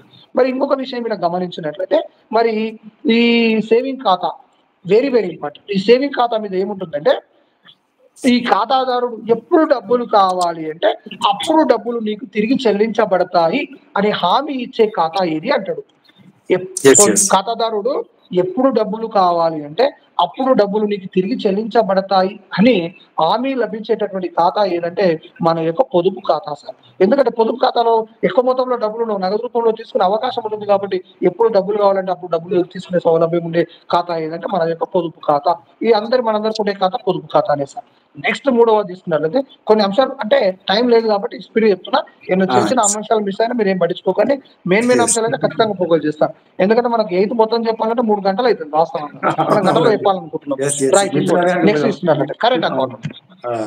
మరి కరెంట్ అకౌంట్ మీద ఎప్పుడైనా డబ్బులు వేయచ్చు, ఎప్పుడైనా డబ్బులు తీసుకోవచ్చు. కానీ మనం ఇంతకుముందు పొదుపు ఖాతాలో కొంత మేర వడ్డీ లభిస్తుందని చెప్పినాం కదా, కరెంట్ అకౌంట్ మీద ఎటువంటి వడ్డీ లభించదు. అదనంగా సేవా రుసుము వసూలు చేయబడుతుంది, సర్వీస్ ట్యాక్స్ అంటారు. ఈ సేవా రుసుము వసూలు చేయబడుతుంది. నెక్స్ట్ తీసుకున్నట్లయితే ఇంకొక అంశం ఏంటి, ఈ కరెంట్ అకౌంట్ నగదు ప్రమేయం లేని ఖాతా. ఎందుకంటే ఇప్పుడు నేను కరెంట్ అకౌంట్ లో కొన్ని వేల కోట్లు ఉంటాయి, 100 కోట్లు ఉంటాయి అనుకోండి. ఈ 100 కోట్లు ఉన్నప్పుడు నాకు నగదు రూపంలో డబ్బులు ఇవ్వాలంటే బ్యాంకు సమకూర్చలేదు. కాబట్టి ఇదంతా ఏముంటుందంటే మన ట్రాన్సాక్షన్స్ బదిలీల రూపంలో చేయడానికి అవకాశం ఉంటుంది తప్ప నగదు రూపంలో డబ్బులు తీసుకునే అవకాశం ఉండదు. అంతేకాకుండా పొదుపు కరెంట్ అకౌంట్ మీద కొంత మేర వడ్డీ కూడా లభించదు. అదనంగా సర్వీస్ ట్యాక్స్ విధించబడుతుంది. మరి కరెంట్ అకౌంట్ కలిగిన వాళ్ళు ఎవరెవరంటే పెద్ద పెద్ద వ్యాపారస్తులు, పెద్ద పెద్ద వాణిజ్య సంస్థలు, పెద్ద పెద్ద వ్యాపార సంస్థల వారికి మాత్రమే మన యొక్క ఏ ఖాతా ఉంటుందంటే ప్రధానంగా తీసుకున్నట్లయితే కరెంట్ ఖాతా ఉంటుంది. నెక్స్ట్ తీసుకున్నట్లయితే స్మాల్ అకౌంట్, చిన్న ఖాతా. ఇది చాలా ఇంపార్టెంట్ అండి. ఈ మధ్య కాలంలో మన కొత్త బుక్ లో రావడం జరిగింది చిన్న ఖాతా. మరి చిన్న ఖాతా గురించి మనం ఒకసారి గమనించినట్లయితే మరి ఈ ఖాతా తెరవాలంటే ప్రాథమిక పొదుపు ఖాతా వల్లే కేవైసీ నో యువర్ కస్టమర్ అంటారు. నో యువర్ కస్టమర్ విధి విధానాల ద్వారా ఈ ఖాతాను తెరవవచ్చు. మరి ఈ ఖాతా జమ ₹1,00,000 మించి ఉండరాదు సార్. Very very important. నగదు జమ ₹1,00,000 మించి ఉండరాదు. ఏ సమయంలోనైనా కనీస నిల్వలు మనకి ఎంత ఉండాలంటే 50,000 మించి ఉండరాదు. ఏ సమయంలోనైనా కనీస నిల్వ 50,000 మించి ఉండరాదు. మరి నగదు రూపంలో కానీ బదిలీల రూపంలో కానీ గుర్తుపెట్టుకోలేదు. నగదు రూపంలో కానీ బదిలీల రూపంలో కానీ మనం డబ్బులు తీసుకునే అవకాశం నెలకి 10,000 నుంచి ఎక్కువ తీసుకోవడానికి అవకాశం ఉంటుంది. కేవలం 10,000 లోపు మాత్రమే నగదు రూపంలో కానీ బదిలీ రూపంలో కానీ తీసుకోవడానికి అవకాశం ఉంటుంది. మరి ఈ ఖాతా తెరిచినప్పటి నుంచి 1 సంవత్సరం లేదా 12 నెలల వరకు ఉంటుంది. మళ్ళా ఈ ఖాతాను మనం పొడిగించాలనుకుంటే మళ్ళీ పొడిగించవచ్చు. కానీ బ్యాంకు సంబంధించిన పత్రంపై మనం ఆమోదం తెలిపితే ఈ ఖాతాను తెరవవచ్చు. ఇది గుర్తుపెట్టుకోవాలి సార్. దీన్నే మనం ఏమంటామంటే మన యొక్క స్మాల్ అకౌంట్, చిన్న ఖాతా. ఇది ప్రాథమిక పొదుపు ఖాతా. ఈ ప్రాథమిక పొదుపు ఖాతానే బిఎస్బిడి అన్నం చూడండి, దాన్ని ప్రాథమిక పొదుపు ఖాతానే అంటాం. గుర్తుపెట్టుకోవాలి. తెలుగులో తీసుకున్నట్లయితే మీరు ఒకసారి తెలుగులో చూసుకోండి వీలైతే. కాబట్టి ఇది మళ్ళీ మనం బ్యాంకు సంబంధించిన పత్రంపై మనం ఆమోదం తెలిపితే 1 సంవత్సరం దీన్ని పొడిగించవచ్చు. దాని తర్వాత మైనర్ల కోసం ఖాతా. మరి ఈ కొంచెం కన్ఫ్యూజ్ ఉంటుంది, గుర్తుపెట్టుకోవాలి. ఏ వయసులోనైనా మైనర్ అయినా సరే తన యొక్క సహజ సంరక్షకుడు ఉంటే తల్లిదండ్రుల యొక్క నేతృత్వంలో, ఒకవేళ తల్లిదండ్రులు లేని సందర్భంలో చట్టం ద్వారా గుర్తించబడినటువంటి సంరక్షకుని యొక్క నేతృత్వంలో ఈ ఖాతాను తెరవవచ్చు. మరి ఈ ఖాతా ద్వారా మనకి ఏటీఎం సదుపాయం ఉంటుంది. అదే విధంగా పొదుపు ఖాతా ఉంటుంది, రికరింగ్ డిపాజిట్ ఉంటుంది, అదే విధంగా ఫిక్స్డ్ డిపాజిట్ కూడా అవకాశం ఉండడం అనేది జరుగుతుంది. మరి దీన్ని తెరవాలంటే రిస్క్ మేనేజ్మెంట్ సిస్టమ్ అంటే నష్ట నివారణ వ్యవస్థను బట్టి ఈ ఖాతాను తెరవవచ్చు. మరి ఈ ఖాతా యొక్క ప్రధాన ఉద్దేశం ఏంటంటే చిన్న పిల్లల ఖాతాలో బ్యాంకులో సదుపాయం కల్పించడం అనేది ప్రధాన ఉద్దేశంగా ఉంటుంది. మీరు బాగా చూసుకోవాల్సినటువంటిది ఏంటంటే స్మాల్ అకౌంట్ చూసుకోండి, తర్వాత పొదుపు ఖాతా, బిఎస్బిడే వెరీ వెరీ ఇంపార్టెంట్ సార్. ఒకవేళ వస్తే నా గెస్ ప్రకారం వస్తే మీకు ఖచ్చితంగా వచ్చే అవకాశం ఉంటుంది, గుర్తుపెట్టుకోవాలి. నెక్స్ట్ తీసుకున్నట్లయితే సార్ డిడిలో అని ఒక చిన్న కాన్సెప్ట్ ఇవ్వడం జరిగింది, డిమాండ్ డ్రాఫ్ట్. ఈ మళ్ళీ డిమాండ్ డ్రాఫ్ట్ అంటే ఏంటంటే ఏదైనా ఒక సంస్థ యొక్క సేవలు పొందాలంటే, ఫర్ ఎగ్జాంపుల్ నేను మహబూబ్ నగర్ లో ఉన్నాను, నేను కాకతీయ యూనివర్సిటీలో ఏదో ఒక సబ్జెక్ట్ పీజీ చేయాలనుకున్నాను. కాబట్టి నేను కాకతీయ యూనివర్సిటీ పోయి ఫీజు కట్టలేను. కాబట్టి అటువంటి సందర్భాలలో నేను అక్కడ చెల్లించాల్సిన నగదును డిడిల రూపంలో చెల్లించవచ్చు. దీని మీద కొంత రుసుము కూడా చెల్లించడం జరుగుతుంది అదనంగా. మరి క్వశ్చన్ వెరీ వెరీ ఇంపార్టెంట్. మనం ఆ సంస్థకు చెల్లించాల్సినటువంటి డబ్బు ఉంటుంది చూడండి, ఆ డబ్బు మనం చెల్లించినటువంటి డబ్బు 2 సమానంగా ఉంటుంది. దాని మీద ట్యాక్స్ ఉంటుంది, సర్వీస్ ట్యాక్స్ ఉంటుంది, సేవా రుసుము ఉంటుంది. ఆ సేవా రుసుము ఆ సంస్థ కలపకూడదు. ఎగ్జాంపుల్, నేను కాకతీయ యూనివర్సిటీలో ₹1000 కట్టాలనుకున్నాను అనుకోండి. వాళ్ళు ఏం చేస్తారంటే ఇక్కడ నుంచి నేను నాడు పోతలేను కదా, పోనందుకు నా డబ్బులు అక్కడికి చేరవేస్తున్నారు కదా, బ్యాంక్ ఏం చేస్తుంటే అదనంగా ₹30-40 దాని మీద సర్వీస్ ట్యాక్స్ విధిస్తుంది. ఆ ట్యాక్స్ అనేది ఆ ₹40 చేర్చరాదు. మనం ఎంతైతే ఆ సంస్థకు చెల్లించాల్సిందో అది మాత్రమే చెల్లించాలి. ఇది డిడి. మరి డిడి విషయంలో ఇంకొకటి గమనించాలి, వెరీ వెరీ ఇంపార్టెంట్. డిడి అనేది మనం డబ్బులు చెల్లించిన తర్వాత మాత్రమే డిడి ఇస్తారు సార్. Very very important. చెక్కుకు డిడికి ఇదే తేడా. మన ఖాతాలో డబ్బులు ఉన్నా ఉండకపోయినా చెక్ ఇవ్వచ్చు. ఫర్ ఎగ్జాంపుల్ వెంకట సార్ నేను ₹1,00,000 చెక్ ఇవ్వచ్చు, నా అకౌంట్ లో 0 పైసలు పెట్టుకొని కూడా చెక్ ఇవ్వచ్చు. సార్ అకౌంట్ నా చెక్ బౌన్స్ అయితే నా మీద కేసు వేస్తాడు. కానీ డిడి ఆ విధంగా కాదు. ఏది డిడి అంటే నేను ఒకసారి బ్యాంక్ లో అమౌంట్ జమ చేసిన తర్వాత మాత్రమే మనకి ఏం చేస్తారంటే ఖచ్చితంగా మనకు డిడి ఇవ్వడం జరుగుతుంది. మన సార్ ఒక నేత్రవతి సార్ గారు పెట్టారు ₹1030. ఓకే, దాన్ని ఎంత ఉంటుంది అనేది మనం దాన్ని ఈ 30 కూడా చెప్పడానికి వీలు ఉండదు. ఇంకా మనం లోతుగా సబ్జెక్ట్ తెలుసుకుంటే కానీ అవసరం లేదు. మీకు బుక్ లో అది ఉంటుంది కాబట్టి మీరు అది పెడుతుంటే ఓకే సరే ఏం కాదు. ఆ ఛార్జీలు అనేది డిస్టెన్స్ ను బట్టి ఉంటుంది, మనం పొందే సర్వీస్ ను బట్టి ఉంటుంది, గుర్తుపెట్టుకోవాలి. రైట్ అండి. దీని తర్వాత నెక్స్ట్ తీసుకున్నట్లయితే very very important fixed deposit, very very important చూడండి. ఈ ఫిక్స్డ్ డిపాజిట్ దీనికి మరి ఒక పేరు ఏం పేరు అంటే టర్మ్ డిపాజిట్ అంటాం. టర్మ్ డిపాజిట్ లేదా దీనికి ఎస్. మరి ఒక పేరు ఏం పేరు అంటే కాల పరిమితి డిపాజిట్ అంటాం సార్. కాల పరిమితి డిపాజిట్ అంటాం. మరి టర్మ్ డిపాజిట్ లేదా ఫిక్స్డ్ డిపాజిట్ లేదా కాల పరిమితి డిపాజిట్ అంటే ఏంటి? మన దగ్గర ఉన్న డబ్బును ఒక నిర్ణీత కాలానికి బ్యాంకులో జమ చేసుకోవడం సార్. మన సేవింగ్ అకౌంట్ లో కానీ ఈ అకౌంట్ అట్లా కాదు, గంటలో పైసలు ఇస్తాం మళ్ళీ గంటలో తీసుకుంటాం, అర్ధ అంతే గంటలో అంతే. పైసలు ఇస్తాం అర్ధ గంటలో తీసుకుంటాం. కానీ ఫిక్స్డ్ డిపాజిట్ అటు ఉండదు సార్. మనం ఒక నిర్ణీత కాలానికి, ఒక సంవత్సరమా 2 సంవత్సరాలకా 5 సంవత్సరాలకు మన బుక్ లో ఇచ్చుంటారు. 1 సంవత్సరం 2 సంవత్సరాలు 5 సంవత్సరాలు 7 సంవత్సరాలకు కానీ మనం ఫిక్స్డ్ డిపాజిట్ చేయొచ్చు. గుర్తుపెట్టుకోలే, ఫిక్స్డ్ డిపాజిట్ కూడా సంవత్సరాలు ఇచ్చారు మీరు బుక్ లో చూడండి. 1 సంవత్సరం కానీ 2 సంవత్సరాలు కానీ 5 సంవత్సరాలు కానీ 7 సంవత్సరాలకు కానీ మనము ఫిక్స్డ్ డిపాజిట్ చేయొచ్చు. మరి ఫిక్స్డ్ డిపాజిట్ మీద వడ్డీ లభిస్తుందా? ఎస్, అత్యధికంగా వడ్డీ లభించే డిపాజిట్ ఫిక్స్డ్ డిపాజిట్. ఎందుకంటే ఈ దీనిలో మనం వేసిన డబ్బులు బ్యాంక్ ఎవరికైనా అప్పు ఇవ్వచ్చు. ఇప్పుడు నేను 1 లక్ష రూపాయలు వేసిన 2 సంవత్సరాలు ఫిక్స్డ్ డిపాజిట్ చేసిన 2 సంవత్సరాల వరకు ఎవరికైనా రుణాలు ఇవ్వచ్చు, అవునా లేదా? మరి 2 సంవత్సరాల వరకు నేను అడగను కాబట్టి దాని మీద వడ్డీ రేట్ ఎక్కువగా రావడం జరుగుతుంది. గుర్తు పెట్టుకోవాలి. మరి ఫిక్స్డ్ డిపాజిట్ మీద వడ్డీ రేట్ ఎక్కువగా వస్తుందని మనం గమనించాం. మన ఒక డౌట్ ఉంటుంది మీ అందరికి, సార్ ఫిక్స్డ్ డిపాజిట్ ను మనం 2 సంవత్సరాలు నీ వేసినావు కదా, ముందస్తుగా తీసుకోవచ్చా? ఎస్, తీసుకోవచ్చు. కానీ మనం ఏ వడ్డీ రేట్ అయితే మనం చెల్లిస్తుందో బ్యాంక్ అంత వడ్డీ రేట్. అంటే మనం ఫిక్స్డ్ 2 సంవత్సరాలు పర్మిట్ చేసినప్పుడు ఫర్ ఎగ్జాంపుల్ 8% వడ్డీ రేట్ అనుకున్నాం ఎగ్జాంపుల్, ఆ 8% ఇవ్వదు సార్. తక్కువ మొత్తంలో వడ్డీ రేట్ చెల్లించి మన పైసలు మనకి ఇవ్వడం అనేది జరుగుతుంది. ఇది ఫిక్స్డ్ డిపాజిట్ కి సంబంధించి. తర్వాత ఇంకొక very very important concept, bank పనిచేసే విధానం. మీ బుక్ లో మ్యాప్ ఉంటుంది చూడండి. వీళ్ళైతే బ్యాంకు పనిచేసే విధానం, వ్యక్తులు అంటే ప్రజలు కానీ రైతులు కానీ వ్యాపారస్తులు ఒక సైడ్ ఉంటారు, కూడా ప్రజలు వ్యాపారస్తులు రైతులు ఉంటారు ఒక సైడ్. గుర్తుపెట్టుకోవాలి. వ్యక్తులు తమ దగ్గర ఉన్న డబ్బును ఏం చేస్తారు? బ్యాంక్ వంటి సంస్థలు జమ చేసుకోవడం జరుగుతుంది. ఇంకో దాంట్లో అవునా, ఆ బ్యాంక్ ఏం చేస్తుంది? మొత్తంగా రుణాలు ఇవ్వకుండా కొంత మేర తన దగ్గర ఉంచుకుంటారు. ఎంత మేర ఉంచుకుంటారు? 15% ఉంచుకుంటారు. కొన్ని బుక్ లో 13 ఉంటుంది, కొన్ని బుక్ లో 15 ఉంటుంది. 15 గుర్తుపెట్టుకోండి. 15% తన దగ్గర ఉంచుకొని ఎక్కువ మొత్తంలో రుణాలు ఇవ్వడం జరుగుతుంది. వ్యక్తులు తమ దగ్గర ఉన్న డబ్బును ఏం చేస్తారు? బ్యాంకులో జమ చేసుకుంటారు. ఆ జమ చేసిన డబ్బు ఏం చేస్తుంటారు? ఆ బ్యాంకు మొత్తం తన దగ్గర ఉంచుకోదు. తన దగ్గర మొత్తం ఉంచుకుంటే మరి మనం ఫిక్స్డ్ డిపాజిట్ గారు కొంతమందికి రుణాలు ఇస్తాం కదా, ఆ రుణాలు ఇచ్చినప్పుడు వాళ్ళ నుంచి వడ్డీ రావాలి కాబట్టి తన దగ్గర 15% ఉంచుకొని ఎక్కువ మొత్తంలో రుణాలు కూడా జరుగుతుంది. మీకు డౌట్ రావు సార్ 15% ఎందుకు ఉంచుకోవాలి? మరి 15% ఉంచుకోవడానికి గల రీజన్ ఏంటి సార్ అంటే, మనం పొదుపు ఖాతాదారులకు బ్యాంక్ ఒక హామీ ఇచ్చింది. అరే బాబు మీకు ఎప్పుడు డబ్బులు కావాలంటే అప్పుడు డబ్బులు ఇస్తా అని చెప్పింది. మరి పొదుపు ఖాతాదారులు పోయి నా డబ్బులు నా ముఖం మీద వాడేయంటే, నా దగ్గర డబ్బులు ఏమంటే బ్యాంకు వ్యవస్థ మూసుకోవాల్సి వస్తుంది. కాబట్టి 15% దగ్గర ఉంచుకోవడం జరుగుతుంది. ఎక్కువ మొత్తంలో రుణాలు ఇవ్వడం జరుగుతుంది. మరి రుణాలు ఇచ్చిన వారి నుండి ఏం చేస్తుంది బ్యాంక్ అంటే వడ్డీ వసూలు చేస్తుంది. వాళ్ళ నుంచి వడ్డీ వసూలు చేస్తుంది. జమ చేసుకున్న వారికి వడ్డీ చెల్లిస్తుంది సార్. గుర్తుపెట్టుకోవాలి. డబ్బు జమ చేసుకున్న వారికి వడ్డీ చెల్లిస్తుంది. జమ చేసుకున్న వారికి వడ్డీ చెల్లిస్తుంది. ఆ రుణాలు ఇచ్చిన వారి నుండి వడ్డీ వసూలు చేస్తుంది. గుర్తుపెట్టుకోవాలి. Very very important. చెల్లించే వడ్డీ రేటు కన్నా వసూలు చేసే వడ్డీ రేటు ఎక్కువ సార్.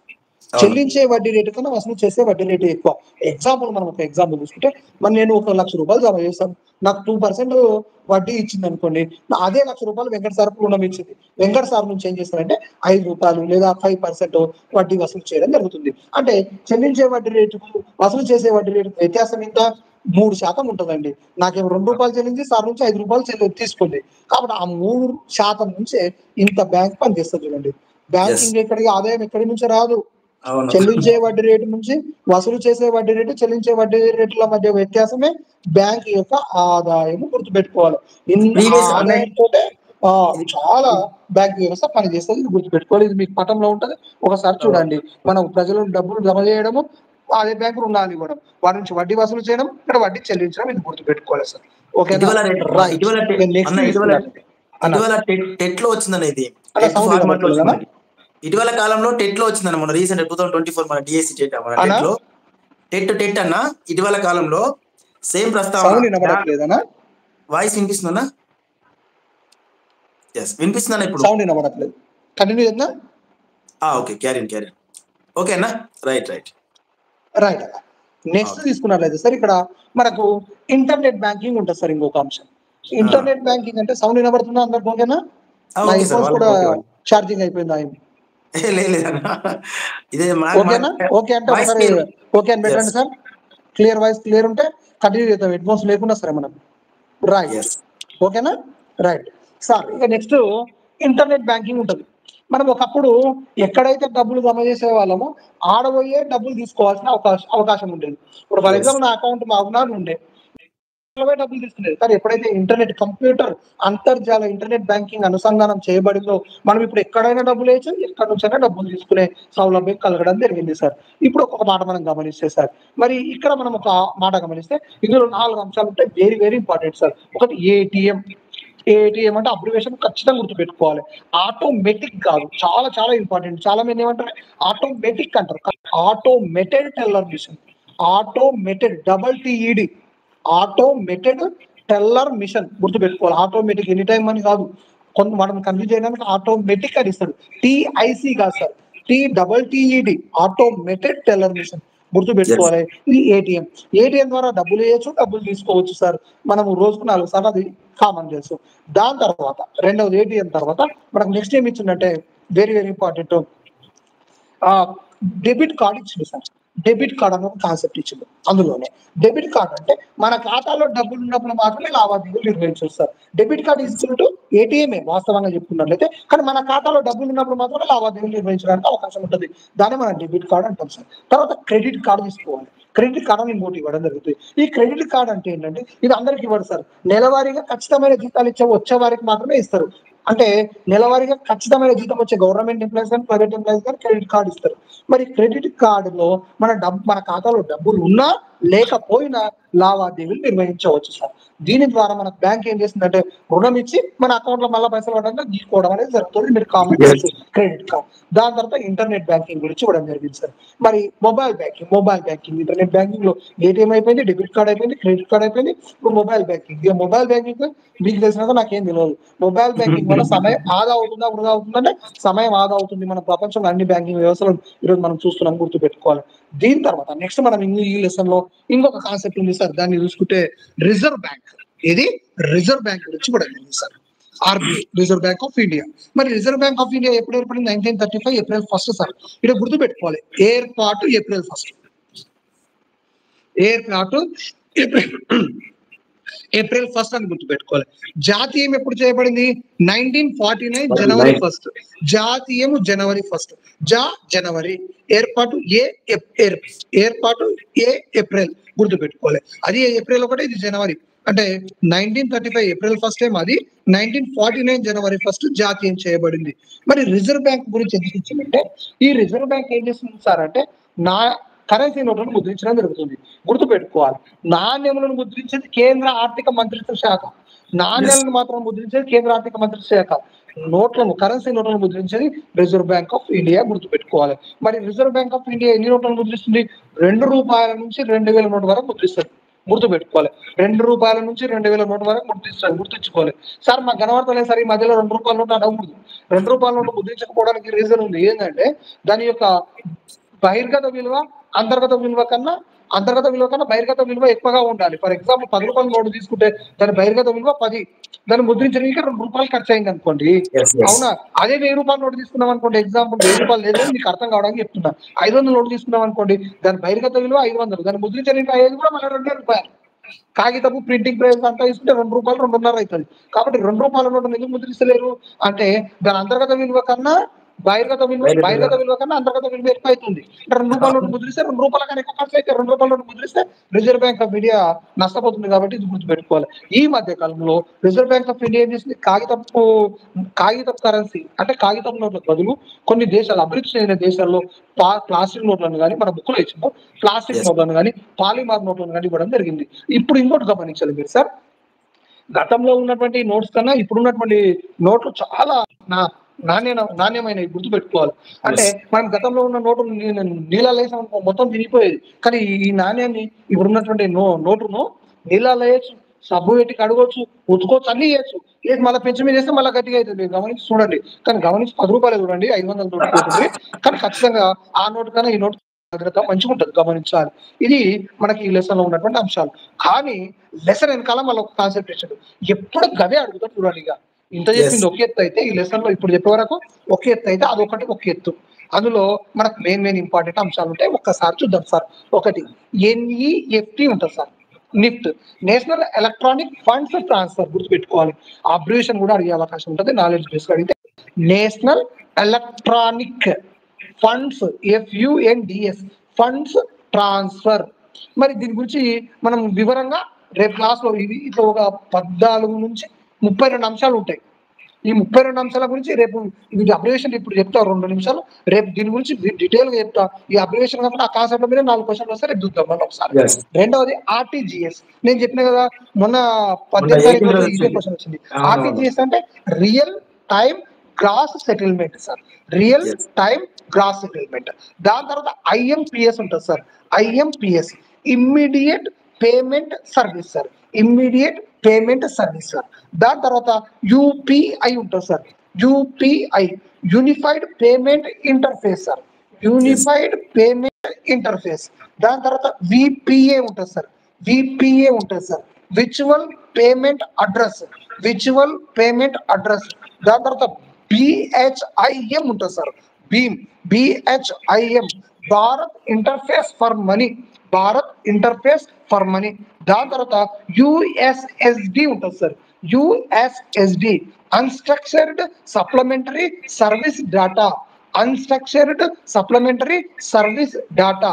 దాని తర్వాత NPCI ఉంటుంది sir, NPCI national payment corporation of India, national payment corporation of India. దీని తర్వాత IFSC ఉంటుంది sir, Indian financial system code, IFSC ఉంటుంది చూడండి, ఇండియన్ ఫినాన్షియల్ సిస్టమ్ కోడ్. వీటి గురించి మనం రేపు క్లాస్ లో మళ్ళీ ఒకసారి చూస్తున్నాం. దీంతో మనకు ఫస్ట్ లెసన్ కంప్లీట్. ఏమైనా డౌట్స్ ఉంటే ఖచ్చితంగా కింద పెట్టండి. మీకు ఏమైనా డౌట్ ఉంటే ఖచ్చితంగా సార్ నాకు మళ్ళీ ఒకసారి వివరిస్తాను, మళ్ళీ మీకు ఆ డౌట్ ఏమున్నా ఖచ్చితంగా చెప్తా. రెండవ లెసన్ చూసుకుందాం. రెడీ? జీవనోపాధులు సాంకేతిక విజ్ఞాన ప్రభావం సార్, చాలా ఇంపార్టెంట్ లెసన్. ఇందులో కూడా ఇది మనకు ఇంతకుముందు చెప్పిన లెసన్ ఇంటర్ స్టాండర్డ్ లో కూడా ఉంటుంది, ఇంటర్ లో కూడా చదువుకోవాలి. కానీ ఇప్పుడు నేను చెప్పే జీవనోపాధులు సాంకేతిక విజ్ఞాన ప్రభావం ఇందులో ఇంటర్ స్టాండర్డ్ ఉండదు. మరి ఇందులో కొన్ని అంశాలు ఉంటే చూద్దాం సార్. ఫస్ట్ సాంకేతిక విజ్ఞాన ప్రభావం. అసలు సాంకేతిక విజ్ఞాన ప్రభావం అంటే ఏదైనా పని విధానాన్ని మెరుగుపరచడం లేదా జీవిత అవసరాలకు అనుగుణంగా ఉపయోగించడాన్ని మనం ఏమంటామంటే సాంకేతిక విజ్ఞాన ప్రభావం అంటాం సార్. రెండవ అంశం ఉంటుంది ఆవిష్కరణ. ఏదైనా కొత్త యంత్రాన్ని కానీ ఏదైనా కొత్త ఉత్పత్తి విధానాన్ని కానీ మనం కనుగొంటే దాన్ని మనం ఏమంటామంటే ఆవిష్కరణ అంటాం. మరి ఈ ఆవిష్కరణ, ఈ సాంకేతిక విజ్ఞాన ప్రభావం మన ప్రపంచంలో ఎప్పుడు ప్రాముఖ్యంలోకి వచ్చిందంటే 18-19వ శతాబ్దాల కాలంలో ప్రపంచంలో దీనికి బాగా మెరుగులోకి రావడం అనేది వచ్చింది. ఇది గమనించాలి సార్. మరి ఇందులో ఒక చాట్, చిన్న చాట్ ఇచ్చాడు.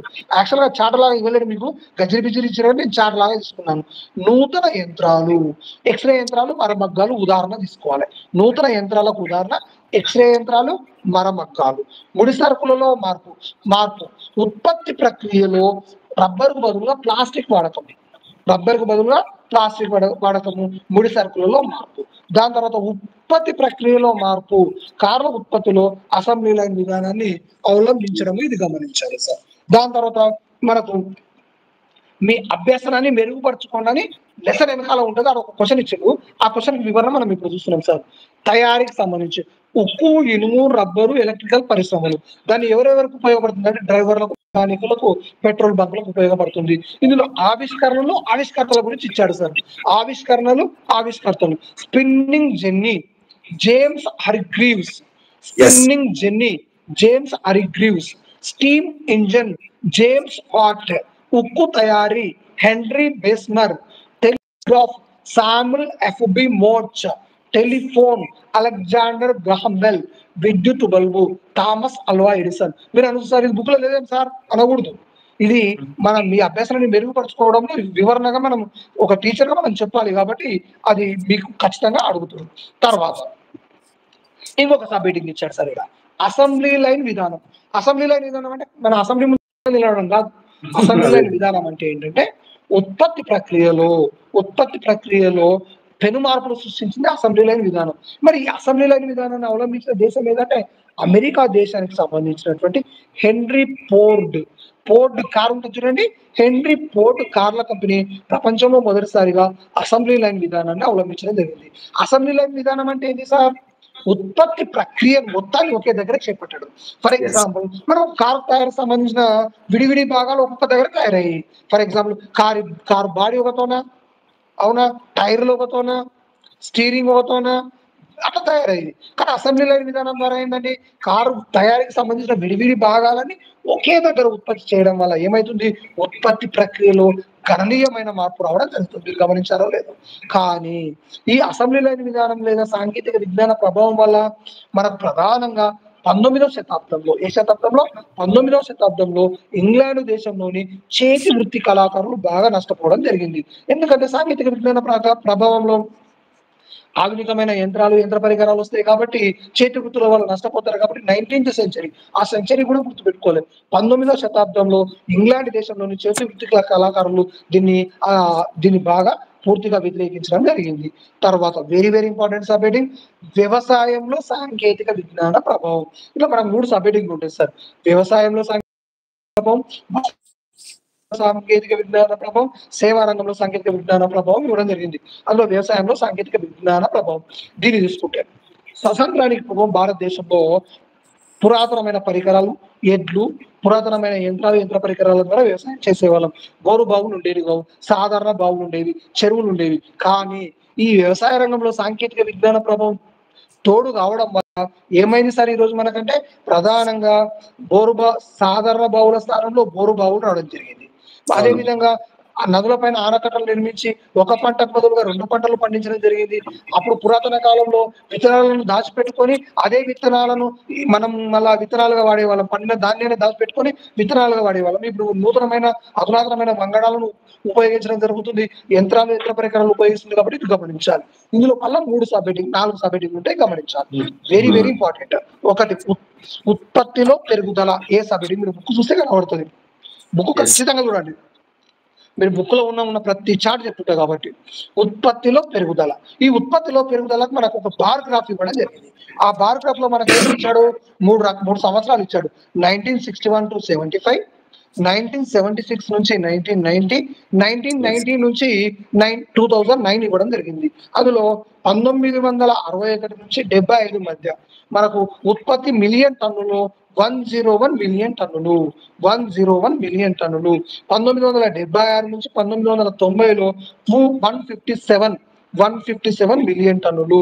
అదేవిధంగా 1991 నుంచి 2000 మధ్యలో మనకు 229 మిలియన్ టన్నులు. సరిగా మీరు కన్ఫ్యూజ్ కావద్దు. మీరు అందరూ ఏం చేస్తారు, 101 మిలియన్ టన్నులు గుర్తుపెట్టుకుంటారు, 157 మిలియన్ టన్నులు గుర్తుపెట్టుకుంటారు, 229 మిలియన్ టన్నులు గుర్తుపెట్టుకుంటారు. ఆ దరిద్రుడు ఏం చేస్తారంటే ఈ టన్నులు అడగకుండా సంవత్సరాలు అడుగుతారు. గుర్తుపెట్టుకోవాలి. సంవత్సరం 1961 నుండి 75, 76 నుంచి 1990, 1991 నుంచి 2009 ఈ సంవత్సరాలు గుర్తుపెట్టుకోవాలి. Very important. మనం ఏం చేస్తాం, 101, 157, 229 గుర్తుపెట్టుకుంటాం. కానీ సంవత్సరాలు మనం గుర్తుపెట్టుకోం. ఆ సంవత్సరాలు ఇస్తున్నాను కన్ఫ్యూజ్ అవుతాం కాబట్టి అది గుర్తుపెట్టుకోవాలి. మరి ఈ 4 శతాబ్దాల కాలంలో ఆహార ధాన్యాల యొక్క ఉత్పత్తి ఎంత పెరిగింది, 2 రెట్లు పెరిగింది. మీరు గమనిస్తే 101 నుంచి ఎంతకు వచ్చింది సార్, 229 వచ్చింది. కాబట్టి ఈ 4 దశాబ్దాల కాలంలో, శతాబ్దాలు కాదు దశాబ్దాల కాలంలో, ఈ 40 సంవత్సరాల కాలంలో ఆహార ధాన్యాల యొక్క దిగుబడి 4 రెట్లకు పెరిగింది. ఇది మనం పెట్టుకోవాలి. ఇది ఉత్పత్తిలో పెరుగుదల. ఇది బార్ గ్రాఫ్ లో ఉంటుంది. మీ బుక్ లో ఒకసారి చూసుకోండి. నెక్స్ట్ తీసుకుంటే సార్ ఉత్పత్తి ప్రక్రియలో మార్పులు. ఉత్పత్తి ప్రక్రియలో మార్పులు మనం గమనిస్తే సార్, మరి అనేకమైన నదులకు ఆనకట్టలు నిర్మించడం వల్ల ఏమైంది సార్, మనకు నీటి నిల్వ చేసుకునే సౌకర్యం కనిపించింది. అంటే ఒకప్పుడు కేవలం వర్షాధార పంటల ద్వారా మాత్రమే ఆధారపడే వాళ్ళం. ఇప్పుడు నదులకు ఆనకట్టలు కట్టడం వల్ల ఒక పంటకు బదులుగా 2 పంటలు పండించడం జరిగింది. కాబట్టి మనకేం చేసినాము, సాగులోకి అదనపు భూమిని కూడా తీసుకొచ్చాము. అటవీ బంజార భూములను కూడా సాగులోకి తీసుకురావడం జరిగింది. ఎందుకంటే నీటి సదుపాయం ఉంది కదా, అది గమనించాలి. ఇది ఉత్పత్తి ప్రక్రియలో మార్పు. Very important. పశువుల వినియోగంలో తగ్గుదల. ఇది సి సబ్ హెడ్డింగ్ లో పశువుల వినియోగం తగ్గుదల. అక్కడ ఒక పట్టిక ఇచ్చింటాడు సార్, బాగా గుర్తు పెట్టుకోవాలి. మనం సంవత్సరాలు తీసుకుంటే నేను సంవత్సరాలు చెప్తాను, ఎప్పుడు సార్ చూడండి. ఫస్ట్ సంవత్సరం 1951, 1961, 71, 81, 91, 2001, 2009 ఈ సంవత్సరాలు గుర్తుపెట్టుకోవాలి. 51, 61, 71, 81, 91, 2001, 2009 ఈ సంవత్సరాలు అందరూ గుర్తుంటాయి. కామన్ 10 కలిపి వస్తుంది. కానీ అక్కడ పశువుల వినియోగం తగ్గుదల చూసుకుంటాం. అక్కడ 1951లో పశువుల యొక్క వినియోగం ఎంత ఉండేదంటే 97% ఉండేది. ఆ మిగిలిన యంత్రాలు, విద్యుత్ పరికరాలు కూడా తర్వాత చూడండి. ఫస్ట్ పశువుల వినియోగం చూద్దాం. 97% ఉంటుంది సార్. 1961 వచ్చేసరికి ఏమైంది, పశువుల వినియోగం 95% తగ్గింది, అంటే 2% తగ్గింది సార్. దాని తర్వాత 2061 నుంచి 71 వచ్చేసరికి 79% వచ్చింది సార్. 79% వచ్చింది, తగ్గుదల కనబడింది. దాని తర్వాత 1981 వచ్చేసరికి ఇది 48% రావడం జరిగింది సార్. 48% రావడం జరిగింది. 48% తర్వాత 1991 వచ్చేసరికి ఎంత వచ్చింది సార్, 35% రావడం జరిగింది. మీరు గమనించారు చూడండి, 35%. దాని తర్వాత నెక్స్ట్ తీసుకున్నట్లయితే 2001 సంవత్సరం వచ్చేసరికి ఇది 18% రావడం జరిగింది. 18% రావడం జరిగింది సార్. దాని తర్వాత లాస్ట్ 2009 వచ్చేసరికి 13% రావడం జరిగింది. 97%, 95%, 79%, 48%, 35%, 18%, 13%. చచ్చిపోయినా గుర్తుపెట్టుకోవాలి, ఎందుకంటే మన స్కూల్ సోషల్ వాళ్ళం ఇటువంటి పట్టిక అడిగి పశువులవి సంవత్సరాలు ఇచ్చి జతపరచం అడిగితే ఎడ్జిట్ వాళ్ళకంటే కామన్ అడగరు. స్కూల్ సెంటర్ మాత్రం 200% అడిగే అవకాశం ఉంటుంది. ఇది ఒకసారి మీరు చూసే ప్రయత్నం చేయండి. తర్వాత యంత్రాల వినియోగం చూసుకుంటే, యంత్రాల వినియోగంలో ఫస్ట్ 1951 వరుసగా చెప్తుందండి. 2%, 4%, 16%, 32%, 35%, 55%, 62% ఉంటుంది చూడండి, గుర్తుపెట్టుకోవాలి. తర్వాత అంటే రాను రాను పశువుల వినియోగం తగ్గింది, కానీ యంత్రాల వినియోగం పెరిగింది. 2 to 4 పెరిగింది, 4 to 16 పెరిగింది, 16 to 32 పెరిగింది, 32 to 35 అయింది, 35 నుంచి 55 అయింది, 55 నుంచి 62 అయింది. దాని తర్వాత యంత్రాల వినియోగం చూసుకుంటే, యంత్రాల తర్వాత విద్యుత్ పరికరాల వినియోగం చూసుకుంటే, విద్యుత్ పరికరాల వినియోగం మనం ఒకసారి గమనిస్తే అది ఈ రెండు మధ్య వ్యత్యాసం చూసుకోవాలి అంతే. అంటే 97 2 ఎంత, 99 1% వస్తుంది, తర్వాత 1% వస్తుంది, తర్వాత 5 వస్తుంది, 20 వస్తుంది. ఇది అన్ని బాగుంటాయి, కానీ 1991 కన్నా బుక్ లో తప్పించదు. అది మనం డిఎస్సి అంటేనే మనకు కుక్కకు 4 కాళ్ళు ఉంటాయని తెలుసు, కానీ బుక్ లో 3 కాళ్ళు అంటే మనం 3 పెట్టాలి, 4 పెట్టకూడదు. ఎందుకంటే మనం పేపర్ ఎక్స్ప్లెనేషన్ తర్వాత మనకు మన పేపర్ కు సంబంధించిన అడిగితే మన బుక్ లో ఈ విధంగా ఉంది కాబట్టి నేను ఇదే చదివినా చెప్పుకోవచ్చు. కాబట్టి 1991 లో ఏమి ఇచ్చిందంటే పశువుల వినియోగం 35% ఉంటుంది, యంత్రాల వినియోగం 35% ఉంటుంది, విద్యుత్ పరికరాల వినియోగం 30% ఉండాలి మన లెక్క ప్రకారం. కానీ వాడు ఏం చేసిందంటే 31% ఇవ్వడం జరిగింది. ఖచ్చితంగా 31% గుర్తుపెట్టుకోండి. తర్వాత డి, వరి కోత యంత్రం వల్ల ఉపాధి నష్టం అని ఒకటి ఇవ్వడం జరిగింది. ఈ వరి కోత యంత్రం వల్ల ఉపాధి నష్టం అంటే మీరు కామన్ గా చూసుకుంటే 2003 సంవత్సరంలో వరి కోత యంత్రం పైన జరిపిన అధ్యయనంలో వెల్లడైన అంశాలు. ఒక ఎకరం పొలంలో ఒక వరి కోత యంత్రం ద్వారా కూర్చొని ఒక క్వింటాల్ ధాన్యం అదనంగా లభిస్తుంది. పండం ధాన్యం కాదు, కానీ రాలిపోయే ధాన్యం ఉండదు అన్నట్టు. అంతేకాకుండా ఇక ఈ కామన్, ఇక ఒక అంశం వేరు. ఒక గ్రామంలో 1000 ఎకరాల వరి ఉందనుకుంటే ఒక వరి కోత యంత్రం రోజుకు 18 గంటల చొప్పున పనిచేస్తే ఆ 1000 ఎకరాల వరిని ఆ వరి కోత యంత్రం 55 రోజుల్లో పూర్తి చేసింది. కానీ అదే గ్రామంలో 250 మంది కూలీలు ఎన్ని రోజుల పాటు తమ యొక్క ఉపాధిని కోల్పోతారు అంటే 80 రోజుల పాటు తమ యొక్క ఉపాధిని కోల్పోతారు. చాలా ఇంపార్టెంట్ కాన్సెప్ట్ పెట్టుకోవాలి. అడుగుతారు, ఒక గ్రామంలో 1000 ఎకరాల వరి ఉందనుకుంటే ఒక వరి కోత యంత్రం ద్వారా రోజుకు 18 గంటల చొప్పున పనిచేస్తే ఆ 1000 ఎకరాల వరిని ఆ వరి కోత యంత్రం ఎన్ని రోజుల్లో పూర్తి చేస్తుంది, 55 రోజుల్లో పూర్తి చేస్తుంది. కానీ అదే గ్రామంలో ఉన్న 250 మంది కూలీలు ఎన్ని రోజుల పాటు ఉపాధిని కోల్పోతారు, సుమారుగా 80 రోజుల పాటు ఉపాధిని కోల్పోవడం అనేది జరుగుతుంది. ఇది గమనించాలి సార్. తర్వాత వస్త్ర పరిశ్రమ గురించి ఇచ్చింది. భారతదేశంలో వస్త్ర పరిశ్రమ దాని ఇతర రంగాల మీద సుమారుగా 10 కోట్ల మంది ఆధారపడుతున్నారు. మరి భారతదేశానికి నూలు మిల్లులను పరిచయం చేసింది ఎవరు, ఆంగ్లేయులు. కానీ తర్వాతి కాలంలో ఈ నూలు మిల్లులు ఎవరి నుంచి పోటీలు ఎదుర్కొన్నాయి, మరమగ్గాల నుంచి పోటీలు ఎదుర్కోవడం జరిగింది. మరి నూలు మిల్లు మరమగ్గానికి మధ్య ఒక 6 పాయింట్లు ఉంటాయి, మీరు చూసుకోండి, చెప్తుంటే టైం అవుతుంది. ఏంటంటే అందులో పెద్ద ప్రదేశంలో ఉండేవి నూలు మిల్లులు ఉంటాయి, వందల కొద్ది మగ్గాలు ఉంటాయి, వేల మంది కార్మికులు ఉంటారు, నెలవారీ ఖచ్చితమైన జీతాలు ఉంటాయి. అంతేకాకుండా ఇక్కడ బట్టల యొక్క నాణ్యత బాగుంటుంది. వీటికి డెడ్ ఆపోజిట్ అది గుర్తుపెట్టుకోవాలి. ఇది మరమగ్గం ఏమో 1 నుంచి 8 మగ్గాలు ఉంటాయి, తక్కువ మంది కార్మికులు ఉంటారు, ఉన్న దగ్గర చెట్ల దగ్గర నిర్మించుకుంటారు. ఒక 6 పాయింట్స్ ఉంటాయి, అవి చూసుకోండి. మరి మరమగ్గాలు నూలు మిల్లులో తయారయ్యే బట్టలు చూసుకుంటే చొక్కలు, ప్యాంట్లు, పంచలు, చీరలు, తువాళ్ళు, దుప్పట్లు, ఈ వస్తువులు ఖచ్చితంగా గుర్తుపెట్టుకోవాలి. 6 వస్తువులు ఉంటాయి, మళ్ళీ తిక్క ఆలోచన చేయకూడదు. బుక్ లో 6 ఉంటాయి, చొక్కాలు, ప్యాంట్లు, చీరలు, పంచెలు, దుప్పట్లు, తువాళ్ళు అని ఇచ్చాడు బుక్ లో. 6 గుర్తుపెట్టుకోండి, వేరే అవసరం లేదు మనకు. టెక్స్ట్ బుక్ లో ఏముంటే అదే గుర్తుపెట్టుకోవాలి, మీరు మొన్న క్వశ్చన్ అడగాలి, మనకు ప్రతీకలో రాసింది ఎవరు, కింద కామెంట్ రాయండి. ప్రతీకలు రాసినటువంటి భారతదేశం నా మాతృభూమి అనే ప్రతీకలు రాసినటువంటి వ్యక్తి ఎవరు, అది చూడండి, అది నాకు కామెంట్ లో పెట్టండి. దాని మీద క్వశ్చన్ మొన్న వచ్చింది, డిఎస్సీ చెప్తా. 18th రోజే సోషల్ వచ్చింది. చెప్తాను. రైట్. ఇక దీంట్లో వాడేటటువంటి బట్టలు మనం గమనిస్తే ప్రధానంగా చూసుకున్నట్లయితే ఇక్కడ వాడే బట్ట నూలు, సింథటిక్, ఉన్ని, బ్రాండెడ్ వంటి బట్టలు వాడడం జరుగుతుంది. ఇందులో మెయిన్ గా మీరు గమనించాలి, ఒక పై చార్ట్ ఉంటుంది చూడండి. ఆ పై చార్ట్ చూసుకోండి. ఆ పై చార్ట్ తో పాటు ఇక ఈ చేనేత యూనిట్లకు సంబంధించిన అంశాలు బాగా చూసుకోండి. ఆ చేనేత యూనిట్ లో మనకేం చేసిండు, ఉమ్మడి ఏపీ ఇచ్చిండు, గుజరాత్ ఇచ్చిండు, కర్ణాటక ఇచ్చిండు, మహారాష్ట్ర ఇచ్చిండు, మధ్యప్రదేశ్ ఇచ్చిండు, పంజాబ్ ఇచ్చిండు, తమిళనాడు ఇచ్చిండు. వాటికి 1988లో ఎంత ఉన్నాయి, 2009లో ఎంత ఉన్నాయి ఖచ్చితంగా అడుగుతాడు సార్. అది చాలా చాలా చాలా పైడిమారి వెంకట సుబ్బారావు ఏ జిల్లాకు సంబంధించిన వ్యక్తి అని క్వశ్చన్ వచ్చింది మొన్న. గుర్తుందో లేదో, మొన్న ఎవరు చెప్పలేరు మీకు ఇంతవరకు. ఈ క్వశ్చన్ వచ్చింది మొన్న. రైట్. ఇక తర్వాత చేనేత మగ్గం మీద ఎంత పట్టు తయారవుతుంది, అదేవిధంగా మరమగ్గం మీద ఎంత పట్టు తయారవుతుంది. 877 చేనేత మగ్గం మీద, మరమగ్గం మీద 5896 చదరపు మీటర్ల పట్టు తయారు కావడం అనేది జరుగుతుంది. ఇక్కడ మరమగ్గం మీద ఎదురయ్యే సమస్యలు ఉంటాయి సార్, ఒక 8 సమస్యలు ఉంటాయి. మీరు బుక్ లో అవి చూసుకోండి. తర్వాత సేవా రంగంలో చూసుకుంటే భారతదేశం టెలికమ్యూనికేషన్ రంగంలో ప్రపంచంలో 3వ స్థానంలో ఉంది. భారతదేశం మొదటిసారిగా మొబైల్ ఫోన్ అందుబాటులోకి వచ్చింది 1995లో వచ్చినాయి. అంతకన్నా ముందు ల్యాండ్ లైన్ ఫోన్లు ఉండేవి. ల్యాండ్ లైన్ ఫోన్ ప్రభుత్వం ఇచ్చేది, ప్రభుత్వం నిర్వహించేది. మొబైల్ ఫోన్ 1995 వచ్చిన తర్వాత చేసినోనికి ఎత్తినోనికి ఇద్దరు ఖర్చు అయ్యేది. అక్కడ ఒకటి అంశం ఇచ్చిందంటే 500 కిలోమీటర్ల దూరంలో ఉన్న ఒక వ్యక్తితో 3 నిమిషాలు మాట్లాడాలి, ఎంత ఖర్చు అయ్యేది అంటే ఎంత ఖర్చు అయ్యేది అని ఒక క్వశ్చన్ ఇచ్చిండు. 28 రూపాయలు ఖర్చు అయ్యేది. 500 కిలోమీటర్ల దూరంలో ఉన్న ఒక వ్యక్తితో 3 నిమిషాలు మాట్లాడాలంటే అయ్యే ఖర్చు 28 రూపాయలు ఖర్చు అవుతుంది. 2002 తర్వాత ఈ పరిణామాలు చేంజ్ అయ్యాయి. ఫోన్ చేసిన ఎత్తిన ఫోన్ ఖర్చు కాకుండా కేవలం చేసిన వాళ్ళకి మాత్రమే ఖర్చు అవడం జరిగింది. ఇందులో ఒక అంశం ఇచ్చింటాడు వెరీ వెరీ ఇంపార్టెంట్. మరి 2002 సంవత్సరంలో 500 కిలోమీటర్ల దూరంలో ఉన్న ఒక వ్యక్తితో ఫోన్ మాట్లాడ ₹2.40 నుంచి ₹4.80 ఖర్చు అవుతుంది. గుర్తుపెట్టుకోండి. డబుల్ అంతే. ₹2.40, ₹4.80 గుర్తుపెట్టుకోవాలి. 2001 సంవత్సరంలో భారతదేశంలో మొబైల్ ఫోన్ల సంఖ్య 50 లక్షలు సార్. 2012 మే నాటికి భారతదేశంలో మొబైల్ ఫోన్ల సంఖ్య ఎంతంటే 92.9 crores అని గుర్తుపెట్టుకోవాలి. దీంతో లెసన్ కంప్లీట్ అయినట్టే. ఇందులో బాగా చూసుకోవాల్సింది ఆడొక చార్ట్, పట్టణ ప్రాంతం, గ్రామీణ ప్రాంతం, ఆ చార్ట్ కూడా చూసుకునే ప్రయత్నం చేయండి.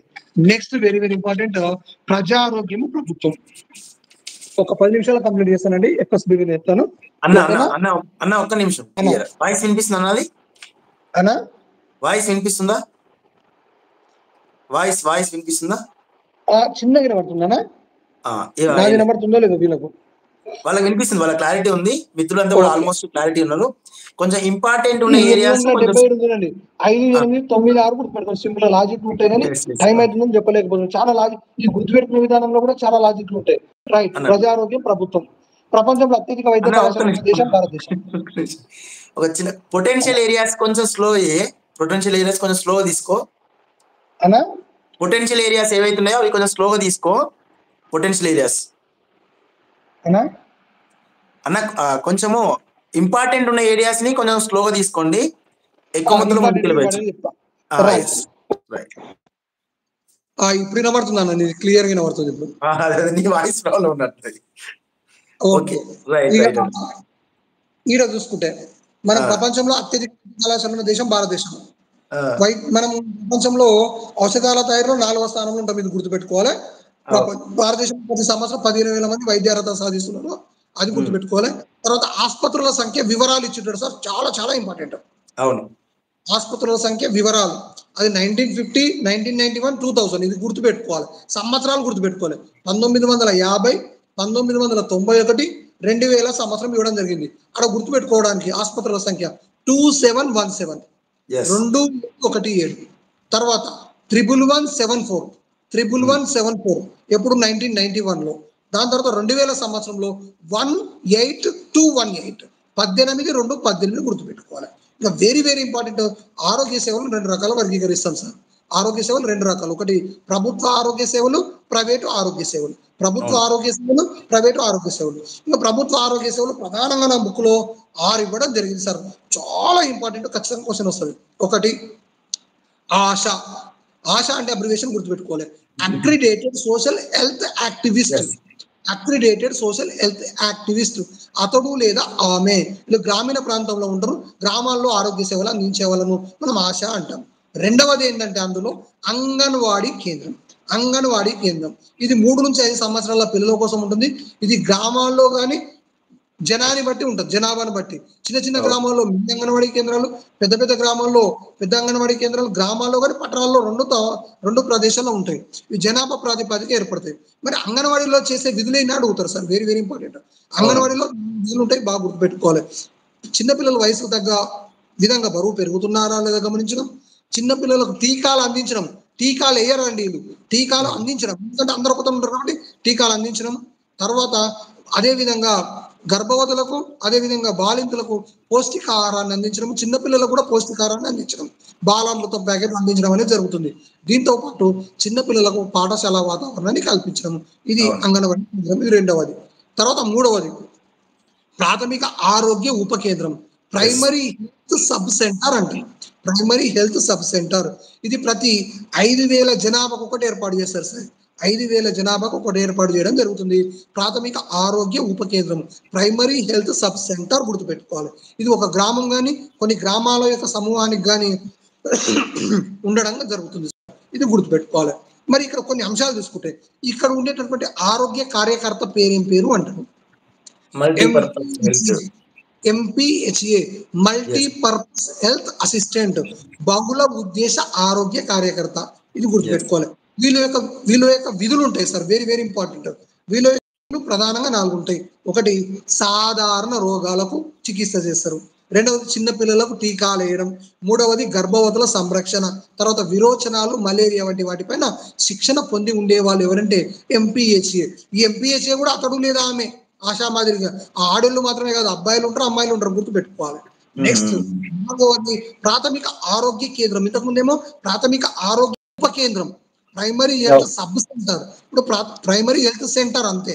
ఇది ఎట్లా 30,000 జనాభా ఒక దాన్ని ఏర్పాటు చేస్తారు. ఇది మండల స్థాయిలో ఉంటుంది. దీని యొక్క ప్రధానమైన విధి ఏంటంటే 4 లేదా 5 ప్రాథమిక ఆరోగ్య ఉప కేంద్రాలను పర్యవేక్షణ చేస్తుంది. పిహెచ్సి పర్యవేక్షణ చేస్తుంది, గుర్తుపెట్టుకోవాలి సార్. దాని తర్వాత ప్రజా ఆరోగ్య కేంద్రం, సిహెచ్ఎస్ అంటాం, ఏంటి కమ్యూనిటీ హెల్త్ సెంటర్ అంటాం. ఇది 4 లేదా 5 ప్రాథమిక ఆరోగ్య కేంద్రాలను పర్యవేక్షణ చేసే బాధ్యత. ఇది ప్రధానంగా 30 పడకల ఆసుపత్రి సార్, 30 పడకల ఆసుపత్రి. ఇక్కడ కొంతమంది వైద్య నిపుణులు ఉంటారు, కొన్ని ఆపరేషన్లు కూడా చేస్తారు. నాకు తెలిసి అత్యంత ఇంపార్టెంట్ ప్రజా ఆరోగ్య కేంద్రమే. ఇది బాగా చూసుకోండి సార్, ప్రజా ఆరోగ్య కేంద్రం. దాని తర్వాత ప్రాంతీయ ఆసుపత్రి, ఇది 100 పడకల ఆసుపత్రి. ఇది డివిజన్ స్థాయిలో ఉంటుంది. 100 పడకలు అంటే 100 బెడ్లు అండి, 100 రూములు కాదు, గుర్తుపెట్టుకోవాలి. దాని తర్వాత జిల్లా ఆసుపత్రి జిల్లా స్థాయిలో ఉంటుంది. అన్ని రకాల వైద్య సేవలు అందుబాటులో ఉంటాయి. ఇది మనం గమనించాల్సిన విషయం. దాని తర్వాత ప్రైవేట్ ఆరోగ్య సేవలు. ఇక ప్రైవేట్ ఆరోగ్య సేవలు అందించే వాళ్ళు గ్రామాల్లో మాత్రమే ఉంటారు. ఒకటి మంత్రసానులు, నాటు వైద్యులు, దాని తర్వాత RMP, registered medical practitioner, RMP గుర్తుపెట్టారు. ఇక ప్రైవేట్ ఆరోగ్య సేవలు పట్టణంలో 1,000 కొలది ఉంటాయి, దాని గురించి అడగడు. తర్వాత ఉమ్మడి ఆంధ్రప్రదేశ్లో మానవ అభివృద్ధి నివేదిక 2007లోని ముఖ్యాంశాలు చాలా ఇంపార్టెంట్. ఉమ్మడి ఆంధ్రప్రదేశ్లోని మానవ అభివృద్ధి నివేదికలోని ముఖ్యమైన అంశాలు. ఆకలి పోషకారం అనేది ప్రధానమైన సమస్య. ప్రపంచ ఆరోగ్య సంస్థ WHO, వరల్డ్ హెల్త్ ఆర్గనైజేషన్ ప్రకారము ప్రధానంగా అభివృద్ధి చెందుతున్న దేశాలలో 5 సంవత్సరాల లోపు పిల్లల్లో సరైన పోషకాహారం లేక అంటువ్యాధుల బారిన పడి ఎంతమంది మరణిస్తున్నారంటే 53%. అంటే 1/2 కన్నా ఎక్కువ మంది, సగానికంటే ఎక్కువ మంది 5 సంవత్సరాల లోపు పిల్లలు పోషకాహార లోపం వల్ల అంటువ్యాధులకు గురై చనిపోవడం జరుగుతుంది. ఇది గుర్తుపెట్టుకోవాలి. మరి ఇదే WHO ఉమ్మడి ఆంధ్రప్రదేశ్ నివేదిక కూడా ఇవ్వడం జరిగింది, అది గమనించాలి. అందులో ఉమ్మడి ఆంధ్రప్రదేశ్ సంబంధించి లోపానికి గురవుతున్నటువంటి చిన్న పిల్లల శాతం ఎంత అంటాడు? 33%. మహిళలు అనుకోడు, మహిళలు 33%, అక్కడ పోయారు.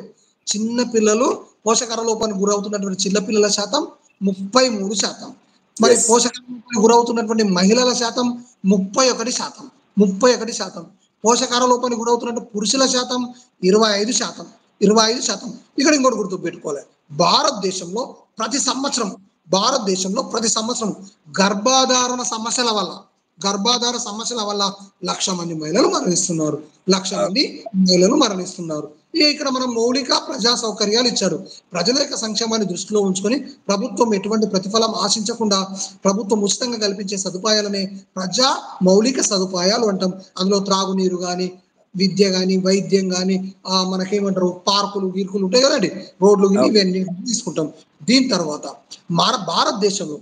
భారతదేశంలో నీటి సంబంధిత వ్యాధుల కారణంగా చాలా ఇంపార్టెంట్.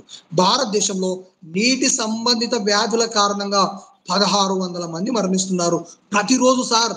ఇంతకుముందేమో 1,00,000 మంది సంవత్సరంలో అని చెప్పినాం. నీటి సంబంధిత వ్యాధుల కారణంగా ప్రతిరోజు 1600 మంది మరణిస్తున్నారు. మరి నీటి సంబంధిత వ్యాధులు ఏంటి ప్రధానంగా తీసుకుంటే మీకు తెలుసు ఏంటి? ప్రధానంగా కలరా, విరోచనాలు వంటివి నీటి సంబంధిత వ్యాధులను గుర్తుపెట్టుకోవాలి 1600 మంది. తర్వాత ఇక్కడ మనకు కొన్ని అంశాలు ఇచ్చాడు సార్. ఒకటి 108 ఇది అంబులెన్స్ సేవలు అందిస్తుంది సార్. ఫోన్ చేయగానే తక్షణమే బాధితుల దగ్గరికి వచ్చి ప్రథమ చికిత్సను అందించి సమీపంలో గల ఆసుపత్రులకు చేర్చేదే 108. ఫోన్ చేయగానే ఎవడైతే బాధితుడు ఉంటారో వాళ్ళ దగ్గరికి వస్తుంది, అందిస్తుంది, సమీపంలో హాస్పిటల్లో చేరుస్తుంది సార్. రెండవది 104 ఇది సంచార ఆసుపత్రి. ప్రతి నెల ఒక గ్రామాన్ని సందర్శించి ఆ గ్రామంలో అన్ని రకాల వైద్య సదుపాయాలను పరీక్షించి ఉచితంగా మందులు ఇవ్వడం అనేది జరుగుతుంది. ఇది 104. తర్వాత రాజు ఆరోగ్యశ్రీ లేదా ఆరోగ్యశ్రీ. ఇది తెల్ల కార్డు కలిగినటువంటి వ్యక్తులకు ఈ ఆరోగ్యశ్రీ పథకం వర్తిస్తుంది. ఇది వైఎస్ఆర్ హయాంలో ప్రారంభించడం జరిగింది. మరి ఆరోగ్యశ్రీ అందరికి వర్తిస్తుందా అంటే అందరికి వర్తించదు. తెల్ల రేషన్ కార్డు కలిగిన వ్యక్తులకు మాత్రమే వర్తిస్తుంది. తెల్ల రేషన్ కార్డు అంటే తెలుసు కదా, వైట్ రేషన్ కార్డు లేదా అంత్యోదయ కార్డు కానీ బీపీఎల్ కార్డు కానీ గుర్తుపెట్టుకోవాలి. మరి ఆరోగ్యశ్రీ ద్వారా ఎటువంటి జబ్బులకు చికిత్స ఇస్తారు అంటే ఆరోగ్యశ్రీలో చేర్చబడిన జబ్బులకు మాత్రమే వైద్య చికిత్స ఇస్తారు. మనం కరోనా వచ్చినప్పుడు అందరం మనం మొత్తుకున్నాం, మరి నేను ఆరోగ్యశ్రీలో కరోనాను చేర్చున్నా నాయన అన్నాం. ఎందుకంటే ఈ ఆరోగ్యశ్రీలో ఒకవేళ కరోనాను చేరిస్తే ఏంది కార్పొరేట్ స్థాయిలో ఉచిత వైద్య సేవలు అందించాలి. ఫర్ ఎగ్జాంపుల్ సంబంధించిన ఆరోగ్యశ్రీలు ఉందనుకోండి, ఆ జబ్బు నాకు వస్తే దానికి సంబంధించిన ఉచిత వైద్య సదుపాయాలు హైదరాబాద్ లో ఉన్న కార్పొరేట్ హాస్పిటల్లో ఉచితంగా కల్పించాలి. అది ఆరోగ్యశ్రీ. దాని తర్వాత వైద్య సేవల గురించి జరిపిన అధ్యయనంలో వెల్లడైన అంశాలు అనే ఒక కాన్సెప్ట్ ఉంటుంది. మరి భారతదేశంలో వివిధ జబ్బుల బారిన పడుతున్న వాళ్ళు వైద్య సదుపాయాలు పొందేవాళ్ళు అంటే వివిధ జబ్బుల బారిన పడినప్పుడు వైద్య సదుపాయాలు పొందే వాళ్ళు కేవలం 20% మంది మాత్రమే తమ యొక్క వైద్య సదుపాయాలను పొందగలుగుతున్నారు. తమ దగ్గర డబ్బులు ఉన్నాయి కాబట్టి. 40% మంది వైద్య సదుపాయాలు పొందుతున్నారు కానీ తమకున్న ఆస్తులను అమ్ముకొని పొందడం జరుగుతుంది. అమ్ముకొని పొందడం జరుగుతుంది. దాని తర్వాత నెక్స్ట్ తీసుకున్నట్లయితే మరి ఇంకా 40% మంది వైద్య సదుపాయాలు పొందలేకపోతున్నారు. అన్న రాజశేఖర్ గారు ఆరోగ్యశ్రీ పెంపు పెంచినప్పుడు 0 పెట్టలేదు, 0 మర్చిపోయాడు కింద కామెంట్ లా. ఆరోగ్యశ్రీని ఇటీవల కాలంలో 10 లక్షలు పెంచినన్న మన రాజశేఖర్ అనే మిత్రుడు 0 మిగిలి మర్చిపోయినట్టు. రాజశేఖర్ కొంచెం సెట్ చేసుకుంటారు సార్. బ్రదర్ రైట్ అన్న, మన విద్యార్థులకు ఇంట్రెస్ట్ గా ఉంటే డిఎస్ అయిపోయిన తర్వాత గ్రూప్ 30 ఉన్నాయి కదా, తెలంగాణ పథకం చెప్తా తప్పకుండా. Welcome to Venkat sir classes. అంతే, మన సార్ క్లాస్ లోనే ఫ్రీగానే చెప్తా. తెలంగాణ పథకాలు ఒక 10 పేజీలు 15 పేజీలు ఉంటాయి. వీలైతే ఖచ్చితంగా మీరు డిఎస్ మంచిగా సక్సెస్ కాండి. ఫస్ట్ రేపు టెస్ట్ ఉందన్న, మన టెస్ట్ సిరీస్ లో రేపు టెస్ట్ ఉంది, ఎకానమీ టెస్ట్ ఉంది ఓవరాల్ మొత్తం 6 to ఇంటర్మీడియట్ వరకు. ఓకే అన్న రైట్. ఇక ఇక్కడ వైద్య సదుపాయాలు 2003 నమూనా సర్వే ప్రకారము ప్రైవేటు డాక్టర్లలో పట్టణాలలో నివసించడానికి ఇష్టపడుతున్న వారు 79%. ఎందుకంటే పట్టణాలు ఎందుకు నివసించడానికి ఇష్టపడతారు అంటే సేవ పట్టుకుంటే 300 ఇస్తారు కాబట్టి. గ్రామాల్లో అయితే సేవ చాలా మొక్కుతారు, పైసలు ఇవ్వరు కాబట్టి. ప్రైవేట్ డాక్టర్లు ఎక్కడ నివసించడానికి ఇష్టపడుతున్నారు? 79% పట్టణాల్లో నివసించడానికే ఇష్టపడుతుండ్రు. ఇక మిగిలిన 21% మాత్రమే గ్రామాల్లో నివసించడానికి ఇష్టపడడం అనేది జరుగుతుంది. అక్కడ మీ బుక్ లో ఒక పట్టిక ఇచ్చిట్టాడు, కుటుంబ ఆరోగ్య సంక్షేమ మంత్రిత్వ శాఖ కార్యక్రమాలు. అందులో ఆరోగ్య కుటుంబ సంక్షేమ శాఖ, అందులో 4 అంశాలు ఉంటాయి, గుర్తుపెట్టుకోవాలి. ఆసుపత్రుల్లోను, ఔషధాలలోను, వైద్య విద్యలోను సేవలు అందిస్తుంది. అది కుటుంబ ఆరోగ్య సంక్షేమ శాఖ. తర్వాత ఆయుష్ శాఖలో మనకు 4 అంశాలు ఉంటాయి. హోమియోపతి, ఆయుర్వేదము, సిద్ధ, యునాని వంటి వాటిపైన శిక్షణ ఇస్తుంది, వాటిపైన పరిశోధన నిర్వహిస్తుంది. అది ఆయుష్ శాఖ. తర్వాత ఆరోగ్య పరిశోధన శాఖ, ఇది మొన్న టెట్లో వచ్చింది లేదో వచ్చింది, మీరు గమనించారో లేదో చూసిండ్రో లేదో. ఆరోగ్య పరిశోధన శాఖ వారు ఆరోగ్య సంబంధిత ఔషధాల పైన పరిశోధనలు చేయడం జరుగుతుంది. లాస్ట్ శాఖ ఎయిడ్స్ నియంత్రణ శాఖ. ఎయిడ్స్ యొక్క వ్యాప్తి నిరోధం, HIV వైరస్ యొక్క వ్యాప్తిని నిరోధించడానికి ప్రచారం ఆపరేషన్ రెడ్ రిబ్బన్ పేరుతో గుర్తుపెట్టుకోవాలి. ఇవన్నీ 4 శాఖలు ఉంటాయి, అవి గుర్తుపెట్టుకోవాలి సార్. ఇక వెరీ వెరీ ఇంపార్టెంట్, మీరు లెసన్ తిప్పిన తర్వాత లాస్ట్ లో ఉంటాయి చిన్న పిల్లలకు వచ్చే జబ్బులు, టీకాలు. ఖచ్చితంగా వస్తే ఈ చేయాలి మీరు, చాలా ఇంపార్టెంట్. చిన్నపిల్లలకి ఇచ్చేటటువంటి జబ్బులు, టీకాలు. ఫస్ట్ మనం జబ్బు తీసుకుందాం సార్. జబ్బు క్షయ మన హాస్టల్ వాడల్లో కూడా వచ్చింది, మీ క్వశ్చన్ మీరు గమనించాలి. క్షయకి ఇచ్చే టీకా బీసీజీ టీకా. ఈ బీసీజీ టీకా ఎక్కడ ఇస్తారంటే ఎడమ చేతి పైన వేస్తారు. ఈ ఎడమ చేతి పైన వేస్తారు, మచ్చ కూడా వస్తుంది చూడండి, ఆ మచ్చ కూడా, అది క్షయకి ఇచ్చే టీకా బీసీజీ టీకా. తర్వాత ధనుర్వాతము, కోరింత దగ్గు, కంఠ సర్పి. ధనుర్వాతము, కోరింత దగ్గు, కంఠ సర్పి, దీనికి ఇచ్చే టీకా డిపిటి టీకా. ఇది ఎక్కడ ఇస్తారంటే నడుము కింది భాగంలో గాని తొడ మీద గాని ఇస్తారు, ఇది గమనించాలి. తర్వాత పోలియో. ఈ పోలియో అనేది వ్యాధి, దానికి ఇచ్చేది పోలియో చుక్కలు. ఇది నోటిలో వేస్తారు. ఇది ఇంపార్టెంట్, ఎప్పుడెప్పుడు వేస్తారు? 1.5, 2.5, 3.5 వ్యవధిలో వేస్తారు.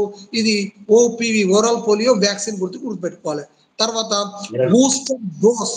బూస్టర్ డోస్, ఇది 18 నెలలప్పుడు వేస్తారు. తర్వాత మిజిల్స్ టీకా. అమ్మవారు, మొన్న మనకు హాస్టల్ వాడల్లో వచ్చింది క్వశ్చన్, మీరు రాసిన వాళ్ళకి గుర్తుంటుంది.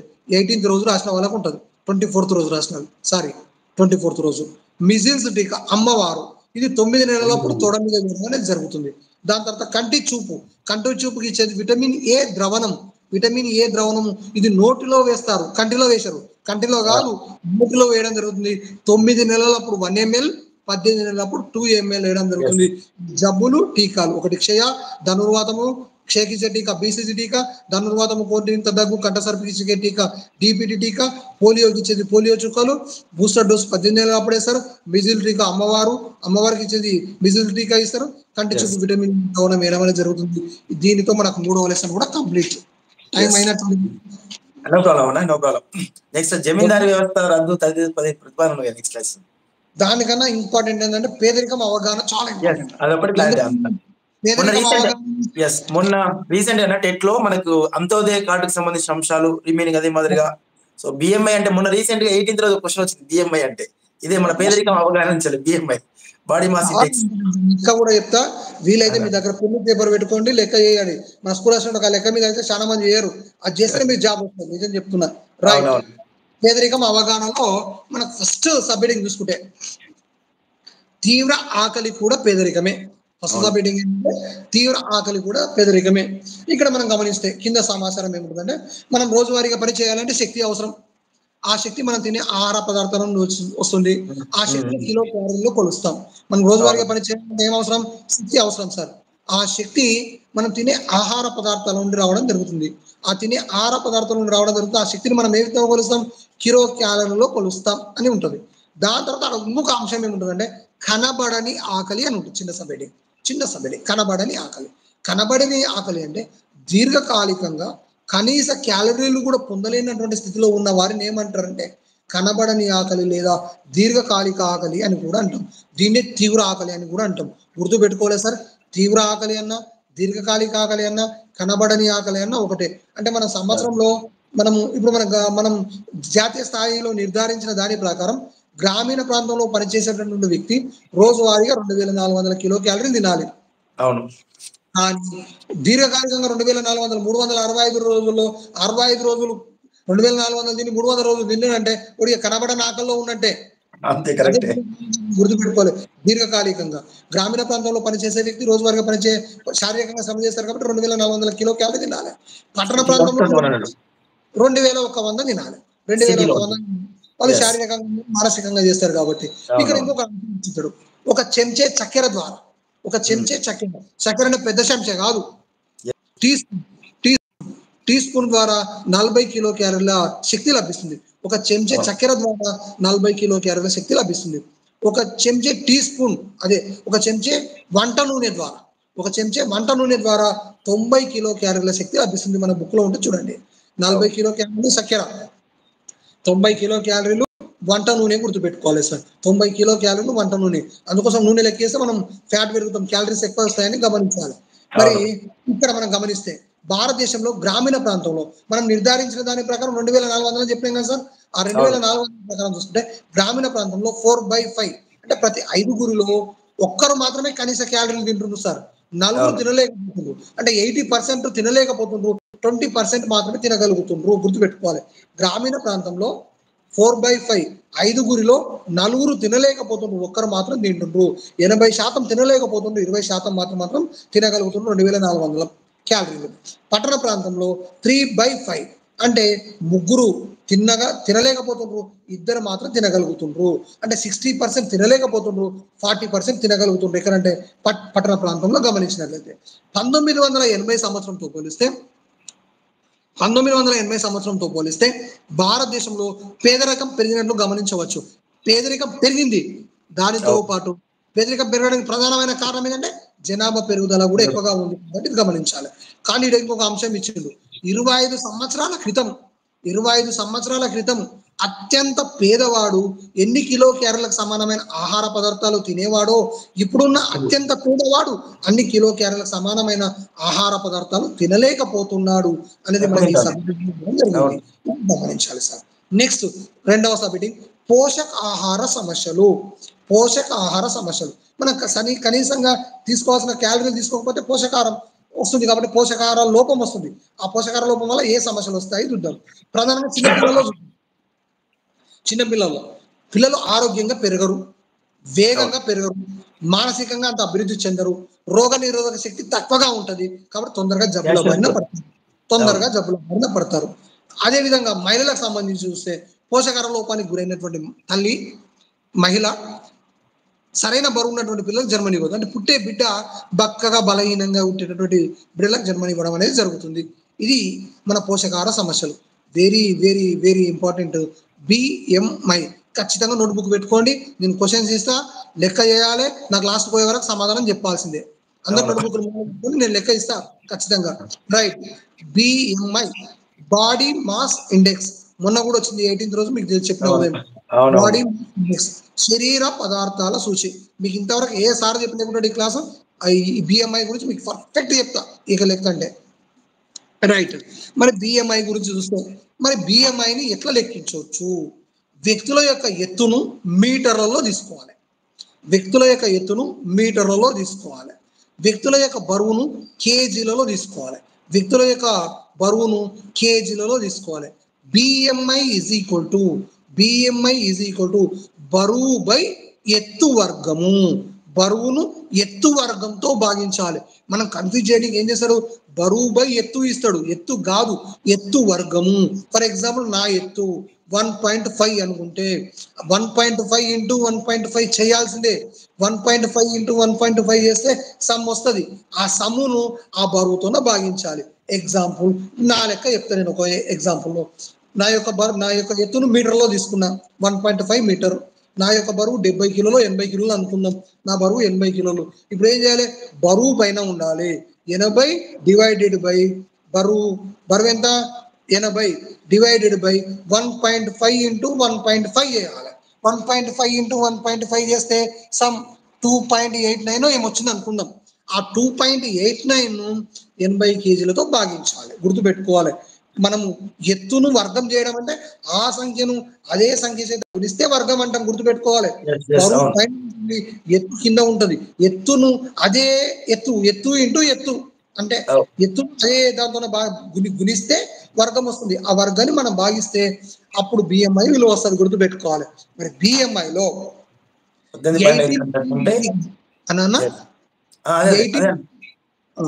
18.5 కన్నా తక్కువగా ఉంటే పోషకాహార లోపానికి గురైనట్టు. అప్పుడు బక్కోడు అంటే ఇది మన 10th లో కూడా ఇచ్చింటాడు.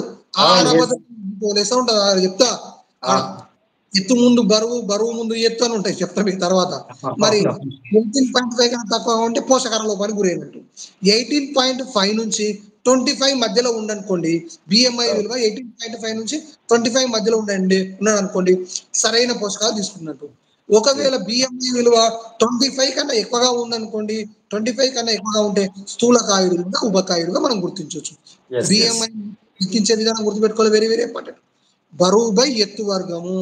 ఒక లెక్క రాసుకోండి, లేదంటే మీ ఇష్టం చేసుకోండి. టైం ఎందుకు వేస్ట్ చేయండి. మీకు ఏమైనా డౌట్ ఉంటే మళ్ళీ సార్ కాంటాక్ట్ చేసి నేను దానికి వివరంగా చెప్తాను. న్యూ బుక్ లో వచ్చేటప్పటికి 15.3 అని ఉంది కదా? లేదు బాడీ మాస్ ఇండికేషన్ BMI అంటే అట్లా కదా ఇందులో అది వేరు. మళ్ళా ఇందులో ఏముంటదంటే బరువు ముందు ఎత్తుంటే వాడు బక్కోడా లావుటోడా అట్లా ఇచ్చింటాడు. 18.200% మనకు వీలైతే పేజ్ నెంబర్ కూడా టెక్స్ట్ బుక్ లో ఉంది ఇక్కడ టెక్స్ట్ బుక్ లో ఉంది మనకు ఆల్మోస్ట్ 18 పాయింట్ కన్నా బిలో ఉంటే సో పోషకాహార లోపం ఉన్నట్లు లెక్క. 25 ప్లస్ ఉంటే ఊబకాయ. అవును, పోషకాహార లోపానికి గురైనట్టు అంటే బక్కోడు పడతాడు. అవును అవును 18.5 నుంచి 25 ఉన్నాడు, కరెక్ట్ సరైన పోషకాలు తీసుకున్నాడు. 25 కన్నా ఎక్కువ సార్. ఇంకోటి గుర్తు పెట్టుకోవాలి, ఈడ బిఎంఐ ఎవరికి వర్తిస్తుంది ఎవరికి వర్తించదు. బిఎంఐ 18 సంవత్సరాల్లో పిల్లలకు వర్తించదు. ఎందుకంటే 18 సంవత్సరాల్లో పిల్లల్లో బరువుల్లో మార్పులు రావచ్చు, ఎత్తుల్లో మార్పులు రావచ్చు. బరువు తగ్గొచ్చు, ఎత్తు పెరగొచ్చు. కానీ బిఎంఐ ఎవరికి వర్తించదు అంటే చిన్న పిల్లలకు వర్తించదు. 18 సంవత్సరాల పిల్లలకు వర్తించదు. బిఎంఐ ఎవరికి వర్తిస్తుంది? 18 సంవత్సరాలు దాటిన వాళ్ళకు వర్తిస్తుంది. ఎందుకంటే 18 సంవత్సరాలు దాటిన వాళ్ళకు ఎత్తులో మార్పులు ఉండవు, బరువులో మాత్రమే మార్పులు వస్తాయి. అవును, కరెక్ట్. ఫర్ ఎగ్జాంపుల్ చిన్నపిల్లలు తీసుకున్నాం అనుకోండి, చిన్న ఉన్నప్పుడు 3 సంవత్సరాల కొడుకు బక్క ఉంటాడు, 5 సంవత్సరాలు టుంగన్ లాగా అవుతాడు, 7 సంవత్సరాలు మళ్ళీ బక్క అవుతాడు. కాబట్టి బిఎంఐ వాళ్ళ లెక్కించడానికి అవకాశం ఉండదు. ఎందుకంటే వాడు బరువు బాగా పెరిగినా, హైట్ పెరిగింది అనుకోండి బరువు తక్కువ అవుతాడు. అదే బరువు ముందు ఎక్కువ ఉంటాం 10th లో చెప్తా అదే. కాబట్టి బిఎంఐ ఎవరికి వర్తిస్తుంది అంటే 18 సంవత్సరాలు నిన్న వారికి మాత్రమే వర్తిస్తుంది. ఎందుకంటే వాళ్ళు బరువుల్లో మార్పులు వస్తాయి కానీ ఎత్తుల్లో మార్పులు ఉండవు. ఎవరికి వర్తిస్తుంది? 18 సంవత్సరాలకు వర్తిస్తుంది. ఎవరికి వర్తించదు? ఎదుగుతున్న పిల్లలకు వర్తించదు, పెరుగుతున్న పిల్లలకు వర్తించదు. ఇది గమనించాలి. ఇది బిఎంఐకి సంబంధించి. ఏమైనా డౌట్స్ ఉంటే కింద పెట్టండి, సార్ నాకు చెప్తాడు. ఓకేనా? రైట్ అన్న, నో డౌట్ అన్న. వచ్చిందా కొంచెం వాటర్ తీసుకున్నా. రైట్, ఓకే ఉండండి. So hi guys, how are you? ఎలా ఉంది క్లాస్? ఎలా ఉంది? ఈ ప్రొసీజర్ కరెక్ట్ ఉందని చెప్పి మీరు యాక్సెప్టబుల్ గా ఉంటే ఈ 2-3 days లో కూడా అన్నగారితో మనం ఇంటరాక్ట్ అయిదాం. నేను కూడా జాగ్రఫీ కూడా ఇదే తరహాలో ఇంటరాక్ట్ అయ్యి మన యొక్క మెయిన్ బోర్డు మీద రిసీవ్ చేసుకుంటాను. సో మధ్యాహ్నం టైంలో జాగ్రఫీ రిలీజ్ చేసుకుందాం, ఈవినింగ్ టైంలో వచ్చి అన్నయ్య యొక్క సహకారం తీసుకుందాం. సో మీరు ఓకే అంటే కంటిన్యూషన్ చేద్దాం సార్ అంటే ఇట్లా కంటిన్యూషన్ చేద్దాం. సో ఆల్మోస్ట్ మనకు రాష్ట్రంగా ఉమ్మడి రెండు రాష్ట్రాల్లో కూడా చాలా అంటే నంబర్ ఆఫ్ ఏరియాస్ లో ఇద్దరం కలిసి చాలా ప్రాంతాల్లో పనిచేసాం, చాలా ప్రాంతాల్లో బోధించడం. సో రేపు మీరు భవిష్యత్తులో ప్రభుత్వ ఉపాధ్యాయులుగా బోధించడం కోసం మా యొక్క బోధన ఇది. సో బోధన మాది, సాధన మీది. మీరు తప్పకుండా కావాలి ప్రభుత్వ ఉద్యోగులుగా. అదే మన మెయిన్ కాన్సెప్ట్. అందుకనే ఈ సమయంలో ఇప్పుడు ఎగ్జామినేషన్ ముందు ఓపికతో సార్ మీకు కంటెంట్ అన్ని హ్యాండ్ ఓవర్ చేయడం అనేది ఒక విధంగా చెప్పాలంటే మీరు ఒకసారి అర్థం చేసుకోండి. ఆత్మ నిబద్ధత అనేది ఇదే అన్నమాట. Right sir? Yes, thank you అన్న, థ్యాంక్ యూ సో మచ్. మన కురుమన్న ఒకసారి కంటిన్యూషన్ చేద్దాం అన్నట్టు. రైట్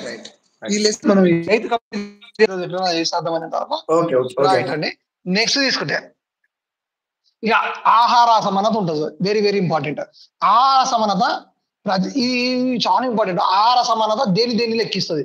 ప్రజల యొక్క ఆర్థిక సామాజిక స్థితిగతులు తెలుసుకోవడానికి NSSO, నేషనల్ శాంపుల్ సర్వే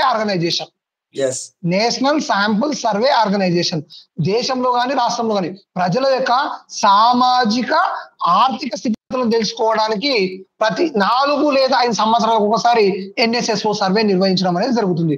ఇక్కడ మన బుక్ లో ఇచ్చింటాడు సార్ పట్టికలో, మీరు గమనిస్తే చూడండి, పింక్ కలర్ లో పట్టిక ఉంటే చూడండి. వీలైతే పేజ్ నెంబర్ గుర్తుకొస్తలేదు, చాలా రోజులే కాబట్టి చెప్పగా. రైట్, అక్కడ మన పట్టికలో ఏం చేసిందంటే 2004 జాతీయ నమూనా సర్వే తీసుకోవడం జరిగింది. 2004 జాతీయ నమూనా సర్వే.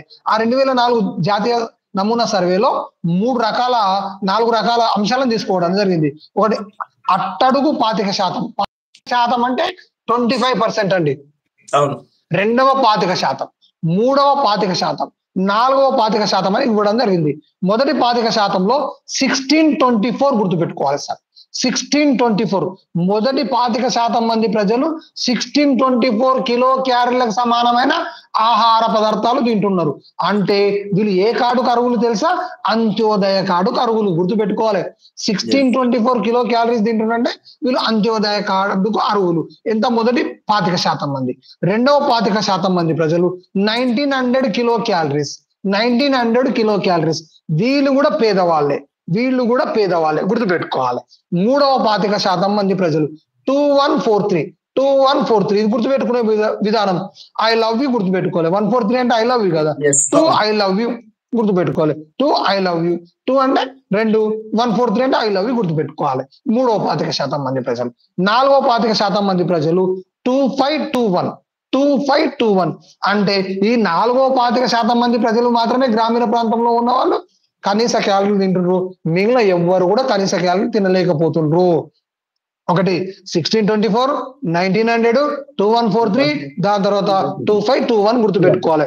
ఇక్కడ మనం గుర్తుపెట్టుకోవాలి ఈ సర్వే ప్రకారం అత్యంత పేదవారైనటువంటి 1624 కిలో క్యాలరీస్ వాళ్ళు కొన్ని వస్తువుల మీద నెలవారీగా ఎంత ఖర్చు చేసిందని ఇవ్వడం జరిగింది. అది గుర్తుపెట్టుకోవాలి. మీకు బుక్ లో గజిబిజి ఇచ్చింటారు ఆ పేర్లు. వాటిని సింపుల్ లాజిక్ తోటి పెడతా. మీరు పెన్ ఉంటే రాసుకోండి, కోడ్ ఉంటే ఒకవేళ వీలైతే రాసుకోండి. ఒక కోడ్ ఏంటంటే వీలైతే రాసుకోండి సార్, చాలా ఈజీ ఉంటుంది, అవి బట్టి పట్టకూడదు మనం. వై ఆ బా పా. మళ్ళీ ఒకసారి చెప్తా సార్. తెలుగులో రాసుకోలే. వై ఆ బా పా. Right sir. వి అంటే బాగా గుర్తుపెట్టుకోండి. వి అంటే విద్య. మన బుక్ లో చదువు అని ఇచ్చింటాడు, చదువు అన్న విద్య. తర్వాత ఇంకో వి అంటే విద్యుత్తు. మూడవది వై అన్నం, వైద్యము లేదా ఆరోగ్యము. దాని తర్వాత ఇంధనము. ఇంకొక ఇంటి అద్దె. ఆహారము. బట్టలు. పొట్టలు రాశారు, బట్టలు. పాదరక్షలు. గుర్తుపెట్టుకోండి. విద్య, విద్యుత్తు, వైద్యము, ఇంధనము, ఇంటి అద్దె, ఆహారము, బట్టలు, పాదరక్షలు. వీటిపైన నెలవారీగా ఎవరు మొదటి 25% మంది ప్రజలు 1624 క్యాలరీస్ చెప్పినా చూడండి, వాళ్ళు మొదటి 25% మంది ప్రజలు ఈ వస్తువుల పైన నెలవారీగా 340 రూపాయలు ఖర్చు చేస్తున్నారు సార్. 340 రూపాయలు ఖర్చు చేస్తున్నారు. రోజువారీగా 12 రూపాయల కన్నా తక్కువ. ఇది ఇప్పటి సర్వే కాదు, మళ్ళీ గుర్తుపెట్టుకోండి. 2004 నమూనా సర్వే, NSSO 2004 సర్వే. ఇది ఇప్పటిది కాదు, ఇప్పుడు ఎక్కువనే తింటున్నారు, గుర్తుపెట్టుకోవాలి. 340 రూపాయలు అంటే నెలవారీగా 12 రూపాయల కన్నా తక్కువ. రోజుకు 12 రూపాయలు వేసుకున్నా కూడా 360 రూపాయలు అవుతుంది సార్. కానీ 340 కాబట్టి అది గుర్తుపెట్టుకోవాలి. భారతదేశంలో 50% మంది తమ జీవనోపాధి కోసం వ్యవసాయం మీద ఆధారపడుతున్నారు. అదే విధంగా ఉమ్మడి ఆంధ్రప్రదేశ్ లో 40% మంది గ్రామీణ ప్రాంతంలో నివసించే ప్రజల్లో చాలా మంది వ్యవసాయ కూలీలే. ఈ వ్యవసాయ కూలీలకు వ్యవసాయ పనులు లేని సందర్భంలో పని కల్పించడమే ఉద్దేశంగా వచ్చిన పథకమే MNRGA, Mahatma Gandhi national rural employment guarantee act.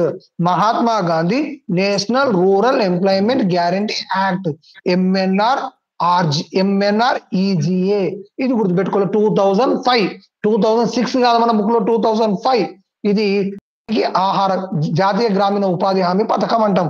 ఇది గుర్తుపెట్టుకోవాలి. మహాత్మా గాంధీ జాతీయ గ్రామీణ ఉపాధి హామీ పథకం. ఇందులో 100 రోజుల్లో పని కల్పిస్తారు. ఇందులో చేసే పనులు ఇచ్చాడు మన బుక్ లో, బాగా గుర్తుపెట్టుకోవాలి సార్. MNRGA కింద చేసే పని ఏది, MNRGA కింద చేయని పని ఏదని అడుగుతారు, అప్పుడు కన్ఫ్యూజ్ కాకూడదు. MNRGA కింద మన బుక్ లో ఇచ్చింది చేసే పనులు. ఒకటి నీటి సంరక్షణ, నీటి నిల్వ సంరక్షణ, మొదటి పని, వెరీ వెరీ ఇంపార్టెంట్. రెండవది కరువును తట్టుకునే పనులు చేయడము. అంటే ఏంటంటే ప్రధానంగా అడవులను పెంచడము, అడవుల పెంపకము, చెట్ల పెంపకము గుర్తుపెట్టుకోవాలి. మూడవది షెడ్యూల్డ్ కులాలు, షెడ్యూల్డ్ తెగలకు సంబంధించిన భూములలో సాగునీటి సదుపాయం కల్పించడము. షెడ్యూల్డ్ తెగలకు సంబంధించినటువంటి భూములలో సాగునీటి సదుపాయం కల్పించడము. తర్వాత 4వ అంశము చెరువులలో పూడికతీత ఆనకట్టల నిర్మాణము. మనం ముళ్ళ చెట్ల, కంప చెట్ల తొలగింపు గుర్తుపెట్టుకోవాలి. సాంప్రదాయ నీటి మడుగుల పునరుద్ధరణ. ఈ 5 రకాల పనులు MNRGA కింద చేయడం జరుగుతుంది. మరి ఈ MNRGA గురించి మనకు ఒకటి పింక్ పేపర్ లో ఇచ్చింటాడు. బీహార్ లోని అరేరియా జిల్లాకు చెందినటువంటి బాలేశ్వర్ మెహతా బాలేశ్వర్ మెహతా, అతను పంజాబ్ వలస వెళ్తాడు. ఆ చిన్న స్టోరీ కూడా ఒకసారి చదవండి వీలైతే, అది చాలా చాలా ఇంపార్టెంట్. దాని తర్వాత నెక్స్ట్ తీసుకున్నట్లయితే సామాజిక తనిఖీ. ఏంటండి? సామాజిక తనిఖీ. ఈ సామాజిక తనిఖీ యొక్క వెబ్సైట్ అడుగుతాడు, www.socialaudit.telangana.gov.in, www.socialaudit.telangana.gov.in. మరి ఈ సామాజిక తనిఖీ యొక్క మెంబర్ తీసుకుంటే 199. సామాజిక తనిఖీ నెంబర్ ఏంటంటే 199. మరి ఈ సామాజిక తనిఖీ యొక్క ప్రధాన ఉద్దేశం ఏంది? ఎంఎన్ఆర్ఈజీఏలో ఉన్నటువంటి అవకతవకలను వెలికి తీయడం, ఎంఎన్ఆర్ఈజీఏలో ఉన్నటువంటి నిధులను దారి మళ్లించకుండా చూడడం. అంతేకాకుండా సామాజిక తనిఖీ ప్రధానంగా ఎంఎన్ఆర్ఈజీఏ యొక్క పర్యవేక్షణ చేస్తుంది. అంతేకాకుండా గ్రామీణాభివృద్ధి శాఖలో భాగంగా, రూరల్ డెవలప్మెంట్ గ్రామీణాభివృద్ధి శాఖలో భాగంగా సామాజిక తనిఖీ జవాబుదారీతనము, పారదర్శక సంఘము అనే సంఘాలతో ఇది సమన్వయం పరిచి ఈ యొక్క ఎంఎన్ఆర్జీఏ సక్రమంగా పనిచేస్తుందా లేదా అని పర్యవేక్షణ చేయడం జరుగుతుంది. ఇక్కడ మన బుక్ లో ఒక ఎగ్జాంపుల్ ఇచ్చింది, అది చూద్దాం. 2009 సంవత్సరంలో ఫిబ్రవరి నెలలో బుక్ లో ఉంటుంది చూడండి మీరు, ఇవన్నీ ప్రతి పాయింట్ టు పాయింట్ 90% చెప్తున్నా, టైం లేదు కాబట్టి. 2009 ఫిబ్రవరి నెలలో నిజామాబాద్ జిల్లాలోని ఈషాపల్లి అనే గ్రామాన్ని మన సామాజిక తనిఖీ బృందం వాళ్ళు అక్కడ పోయి సందర్శించడం జరిగింది. ఎక్కడ? 2009 సంవత్సరంలో మన యొక్క ఫిబ్రవరి నెలలో నిజామాబాద్ జిల్లా మన యొక్క ఈషాపల్లి. ఏపీ వాళ్ళకైతేనేమో అనంతపురం జిల్లా రాచనపల్లి ఉంటది. ఇక్కడ మనకు తెలంగాణ వాళ్ళం కాబట్టి నిజామాబాద్ జిల్లా ఈషాపల్లి అనే గ్రామాన్ని సందర్శించడం జరిగింది. ఆ గ్రామంలో వెల్లడైన 4 అంశాలు ఉంటాయి, మీరు చూసారో బుక్ లో చూడండి. వెల్లడైన 4 అంశాలు ఉంటాయి. ఒకటి, చెల్లింపులు సరిగ్గానే జరిగాయి. ఫీల్డ్ అసిస్టెంట్లు తమ బాధ్యతను సక్రమంగానే నిర్వర్తించారు. పని ప్రదేశం దగ్గర ఎటువంటి కాంట్రాక్టర్లు లేరు. 4వ పాయింట్, కానీ పనిలో నాణ్యత మాత్రం లోపించింది అని సామాజిక తనిఖీ బృందం వాళ్ళు చెప్పడం జరిగింది. అందులో ఇంకొకటి అంశం ఇవ్వడం జరిగింది.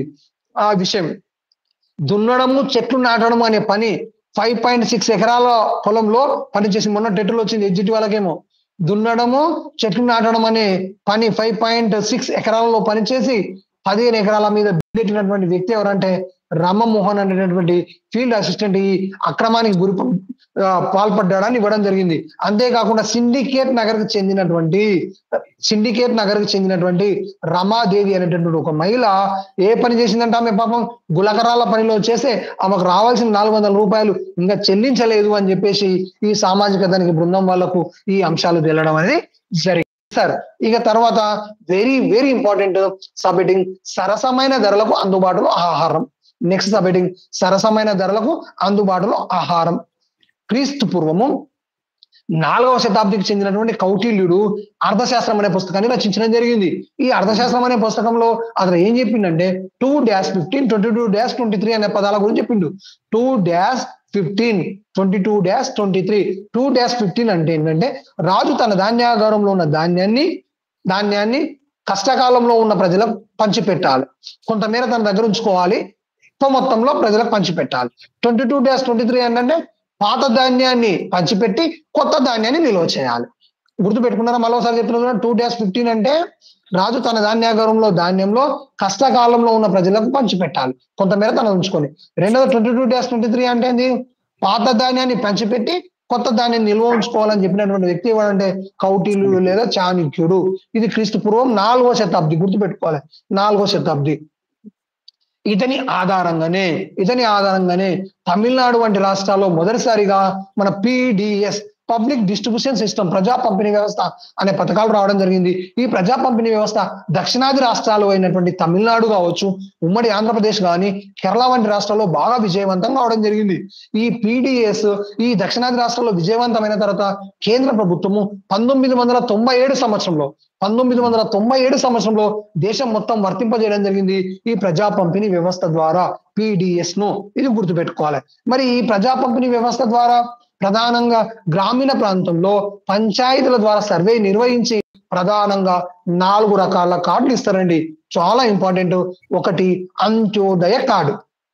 ఏంటంటే అంత్యోదయ కార్డు. అంత్యోదయ కార్డు అర్హుడు ఎవరు? అత్యంత పేదవాడు, పేదల్లో పేదవాడు. మనం చెప్పుకున్న 1624 హీరో క్యారీస్ వాడే అత్యంత పేదవాడు, వానికి అంత్యోదయ కార్డు ఇవ్వడం జరుగుతుంది. 35 కిలోల బియ్యం ఇస్తారు, రూపాయి కిలో చొప్పున. రూపాయి కిలో చొప్పున 35 కిలోల బియ్యం ఇస్తారు. ఇది Antyodaya card.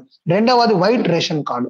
White ration card దీనికి అర్హులు ఎవరంటే బీపీఎల్, బిలో పావర్టీ లైన్. దీని కింద తెలంగాణలో అయితే ఒకరికి 6 కిలోల చొప్పున ఇస్తారండి. బుక్ లో మాత్రం 5 ఉంది, కొన్ని బుక్ లో 6 ఉంది. కాబట్టి ఆ కొత్త బుక్ లో ఉన్నది చూడండి. వీలైతే 6 కిలోలు, ఒకరికి 6 కిలోల చొప్పున ఇవ్వడం జరుగుతుంది. ఇది బీపీఎల్ వైట్ రేషన్ కార్డు అంటాం. ఇది 6 కిలోలు ఇస్తారు. కుటుంబంలో ఎంత మంది ఉంటే అంతమందికి ఇస్తారు సార్. దాని తర్వాత పింక్ రేషన్ కార్డు. ఈ పింక్ రేషన్ కార్డు అర్హులు ఎవరంటే గవర్నమెంట్ ఎంప్లాయీస్. కాబట్టి ఎవరు తీసుకోండి దీన్ని. ఇది ఎందుకంటే ఇది పింక్ రేషన్ కార్డు ప్రకారం ఆ పీడిఎస్ లో ముఖ్యమైన బియ్యం ఎవరు కొంటాడు, అవే మార్కెట్ లో ఉన్న ధరకే ఇస్తారు. కాబట్టి బయట కొనుక్కుంటారు. తర్వాత very very important card Annapurna card. Annapurna card అర్హులు ఎవరంటే అత్యంత పేదవారైన వయోవృద్ధులు. పేదవారు కాదు, అత్యంత పేదవారైనటువంటి వయోవృద్ధులకు ఇచ్చే కార్డే అన్నపూర్ణ కార్డు. గుర్తుపెట్టుకోవాలి. ఈ అన్నపూర్ణ కార్డు ద్వారా 10 కిలోల బియ్యం ఉచితంగా ఇవ్వడం అనేది జరుగుతుంది. తర్వాత ఇది కొంచెం చిన్న సబ్జెక్ట్ ఉంటుంది. జీవించే హక్కు ఆర్టికల్ 21. జీవించే హక్కు ఆర్టికల్ 21. పని హక్కు ఆర్టికల్ 41. మరి భారతదేశంలో ప్రతి 10 మంది 2004 జాతీయ నమూనా సర్వే ప్రకారం భారతదేశంలో ప్రతి 10 కుటుంబాలలో 3 కుటుంబాలకు ఇప్పటికి కూడా అంత్యోదయ కార్డులు లేవు అని మనకి ఈ లెసన్ లో ఉన్నటువంటి అంశాలు. ఈ లెసన్ లో ఏమైనా డౌట్స్ ఉంటే ఒకసారి చూడండి. టైం కూడా బాగుంది. రైట్. ఇంకో జమీందారీ వ్యవస్థ, అది పెద్ద ఉంటుంది లెసన్. వీలైతే రేపు చూద్దాం. మరి నేను కూడా వినలే, బయటకు వచ్చిన. రేపు ఏం చేద్దామంటే ఒకవేళ వీలైతే ఈ ఈవినింగ్ నైట్ టైం వద్దు, ఎందుకంటే ఫ్యామిలీ ఉంటుంది, పిల్లల డిస్టర్బెన్స్. వీలైతే అన్న వెంకటరమణ అడిగి మధ్యాహ్నం సెక్షన్ మీరు ఫ్రీగా ఉన్నారంటే ఒక 2 గంటలు 2.5 గంటలు అయితే 9th ఈ జమీందారు వ్యవస్థ ఈజీగా. అది ఎందుకంటే జమీందారు వ్యవస్థలో చాలా అంశాలు ఉంటాయి, పట్టికలు ఎక్కువ ఉంటాయి. అది 9th చెప్తా, మీకు వీలైతే 10th కూడా చెప్పే అవకాశం నేను ఖచ్చితంగా. నాతో పాటు అన్న కూడా ఫోన్ చేసి కూడా చెప్తున్నాను, పిల్లలకు మేలు జరగాలి, మన పిల్లలకు జాబులు రావాలి, ఖచ్చితంగా మీరు సక్సెస్ కావాలని నేను కూడా మనస్ఫూర్తిగా కోరుకుంటున్నా. మీరు రాసే ఎగ్జామ్ అనేది మనస్ఫూర్తిగా రాయండి. ఎవరో ఏమనుకుంటారో నాకు జాబ్ వస్తుందా రాదా అని అవన్నీ సెకండరీ. నువ్వు చేసే ప్రయత్నంలో లోపం ఉండకూడదు, నీలో లోపం ఉండకూడదు, నీ ప్రయత్నంలో లోపం ఉండదు. ఆ తర్వాత ఫలితం సక్సెస్ కాదు అనేది దేవుడితో వదిలేయండి. కానీ ఎగ్జామ్ మాత్రం మనస్ఫూర్తిగా మంచిగా రాయండి. ఎటువంటి ఒత్తిడిగా ఈ భయాందోళన గురి కాకూడదు. 18th రోజు చాలా మంది స్టూడెంట్స్ నాకు ఫోన్ చేసిండు, సార్ చాలా టెన్షన్ గురైనాం, తెలిసిన చిన్న అంశాలు మిస్ అయినాం, కానీ అసలు చేయొద్దు, చేస్తాం, మనకు తెలిసినా కూడా 3-4 తప్పు చేస్తాం, కానీ మన ప్రజెంటేషన్ అనేది మంచిగా ఉండాలి. ఓకేనా? రైట్. ఇంకా ఏమైనా డౌట్స్ ఉంటే ఇప్పుడు చెప్పిన లెసన్ లో డౌట్స్ ఉంటే ఏమన్నా అడగండి. ఒక 2 నిమిషాలు టైం కూడా అందుకోసం. వాళ్ళు ఆల్రెడీ చదివి ఉన్నారు, దానితో మళ్ళీ మీరు ఇప్పుడు రివిజన్ చేశారు. డౌట్స్ ఉంటే అడగండి. అర్థమైందా అందరికి? స్పీడ్ గా అయింది. యాక్చువల్గా 8 మొత్తం నేను ఇంత అంటే ఒక 2 గంటలు 3 గంటల్లో బోర్డు మీద అయితే ఇంకా నీట్ గా చెప్పేది. చాలా చాట్లే చెప్తాను నేను. అసలు ఎకనామిక్స్ అనేది ఎంత డ్రై సబ్జెక్ట్ కానీ ప్రతి దానికి ఒక చార్ట్ వేస్తాను నేను. చార్ట్ వేసి మంచిగా నీట్ గా చెప్పేది మనకి ఇక ఉన్న దాంట్లో సాధ్యమైనంత వరకు. తప్పకుండా తర్వాత నెక్స్ట్ మెథడ్ చెప్పండి అంటారు కానీ మనకు టైం తక్కువ ఉంది. ఒక వారం రోజుల ముందైతే నిజంగా చెప్పుదు, అసలు మూల్యాంకనం అని అద్భుతంగా చెప్పుదు. ఇవాల్యుయేషన్ కానీ నెక్స్ట్ విద్యా ప్రణాళిక కానీ కొన్ని లెసన్లు అద్భుతంగా చెప్పాను నీకు మనకు తెలుసు. కానీ టైం అట్లా సార్ న్యూ బుక్ లో 5.2 15.2 ఉంటే అదే చదవండి సార్. మన టెక్స్ట్ బుక్ లో ఏముంటే అదే గుడ్డిగా, కొత్త బుక్ ను ఫాలో అవ్వండి. ఓకేనా? ఇంకేమైనా డౌట్స్ ఉంటే రేపు జమీందారీ వ్యవస్థ రేపు ఏం చేస్తా అంటే ఒకవేళ వీలైతే మధ్యాహ్నం సెషన్ లో మనకు టైం ఉంటే ఇంటర్మీడియట్ కలుపుకొని చెప్తా. ఇక్కడ వరకు ఇంటర్మీడియట్ లో ఎక్కువ రావు. రేపు ఇంటర్మీడియట్ లో ద్రవ్యోల్బణము, దాని తర్వాత బడ్జెట్ మీకు రేపు 9th లో చాలా ట్రిక్ కొన్ని గుర్తుపెట్టు. దిమాగ్ ఖరాబ్ చేసుకుంటారు మీరు. అవన్నీ చాలా సింపుల్ గా ఈజీ. అన్న వాయిస్ క్లియర్ ఉందా? క్లియర్ ఉంది అన్న. చెప్పనా ఇంకోటి తగ్గొచ్చింది. రేపు మార్నింగ్ సెషన్ మధ్యాహ్నం సెషన్ లో మీరు నేను కాల్ చేస్తాను. ఏ టైం వీలు ఉంటుందో ఆ టైంకి ఒకసారి రిసీవ్ చేసుకునే ప్రయత్నం చేద్దాం. నేను ఇంటిమేషన్ ఇస్తాను మిత్రులకి. ఇంకొక ప్రతిపాదన ఏంటంటే అన్న, రేపు ఈవినింగ్ మన టెస్ట్ సిరీస్ లో కూడా ఎకానమీ టెస్టే ఉంది, grand test, economy grand test. రేపు మధ్యాహ్నం సెషన్ వరకు మనం 10th క్లాస్ వరకు కవర్ చేస్తే మొత్తం ఓవరాల్ గా సెట్ అయిపోతుంది అనమాట. అన్న క్లియరా?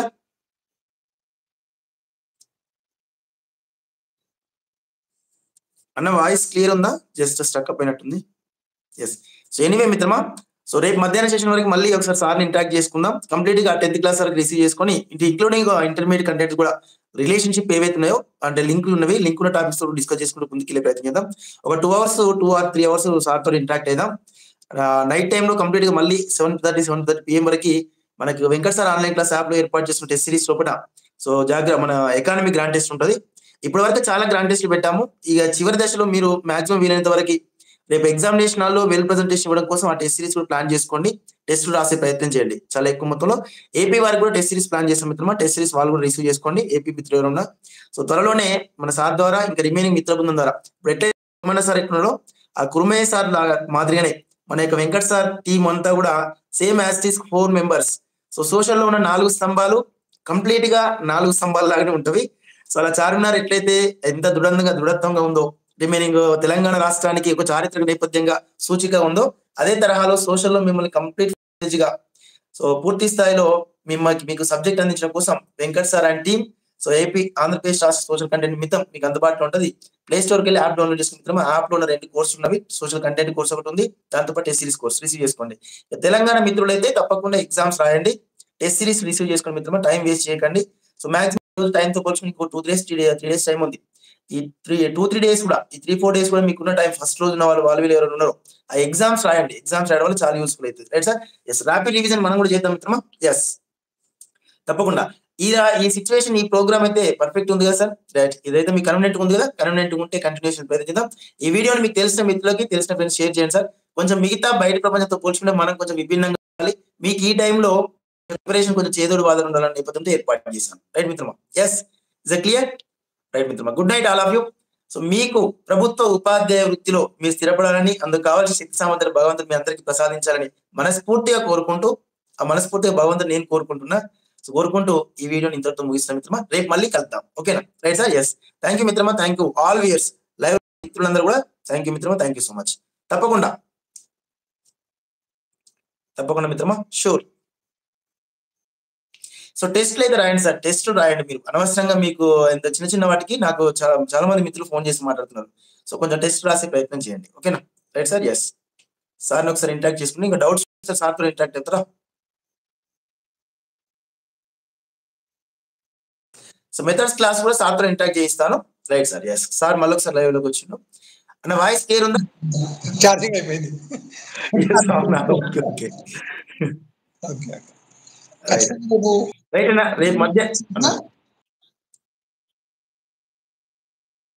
ఉంటారు కాబట్టి చాలా బెటర్, మంచి యూజ్ అవుతుంది.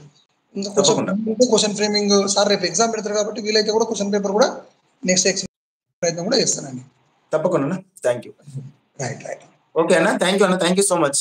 మీ విలువైనటువంటి సమాచారాన్ని సమయాన్ని మాకు అందించినందుకు మన అభ్యర్థులకు అందించినందుకు మీకు అందరికీ సో పూర్తిగా మా అభ్యర్థుల తరఫున లైవ్ లో ఉన్న వాళ్ళ తరఫున ప్రత్యేక కృతజ్ఞత అన్న. మంచి హార్డ్ వర్క్ చేయండి, టెన్షన్ పడకుండా ఎగ్జామ్ రాయండి. థ్యాంక్ యూ సో మచ్ అన్న. రైట్ అన్న. So good night all of you all viewers అందరికి కూడా good night sir. Thank you sir. Thank you so much. So తప్పకుండా సార్ కూడా కొంచెం ఫ్రీ అయిన తర్వాత హ్యాండ్ ఓవర్ చేస్తారు. రేపు మధ్యాహ్నం టైంలో కలుద్దాం మిత్రమా. సార్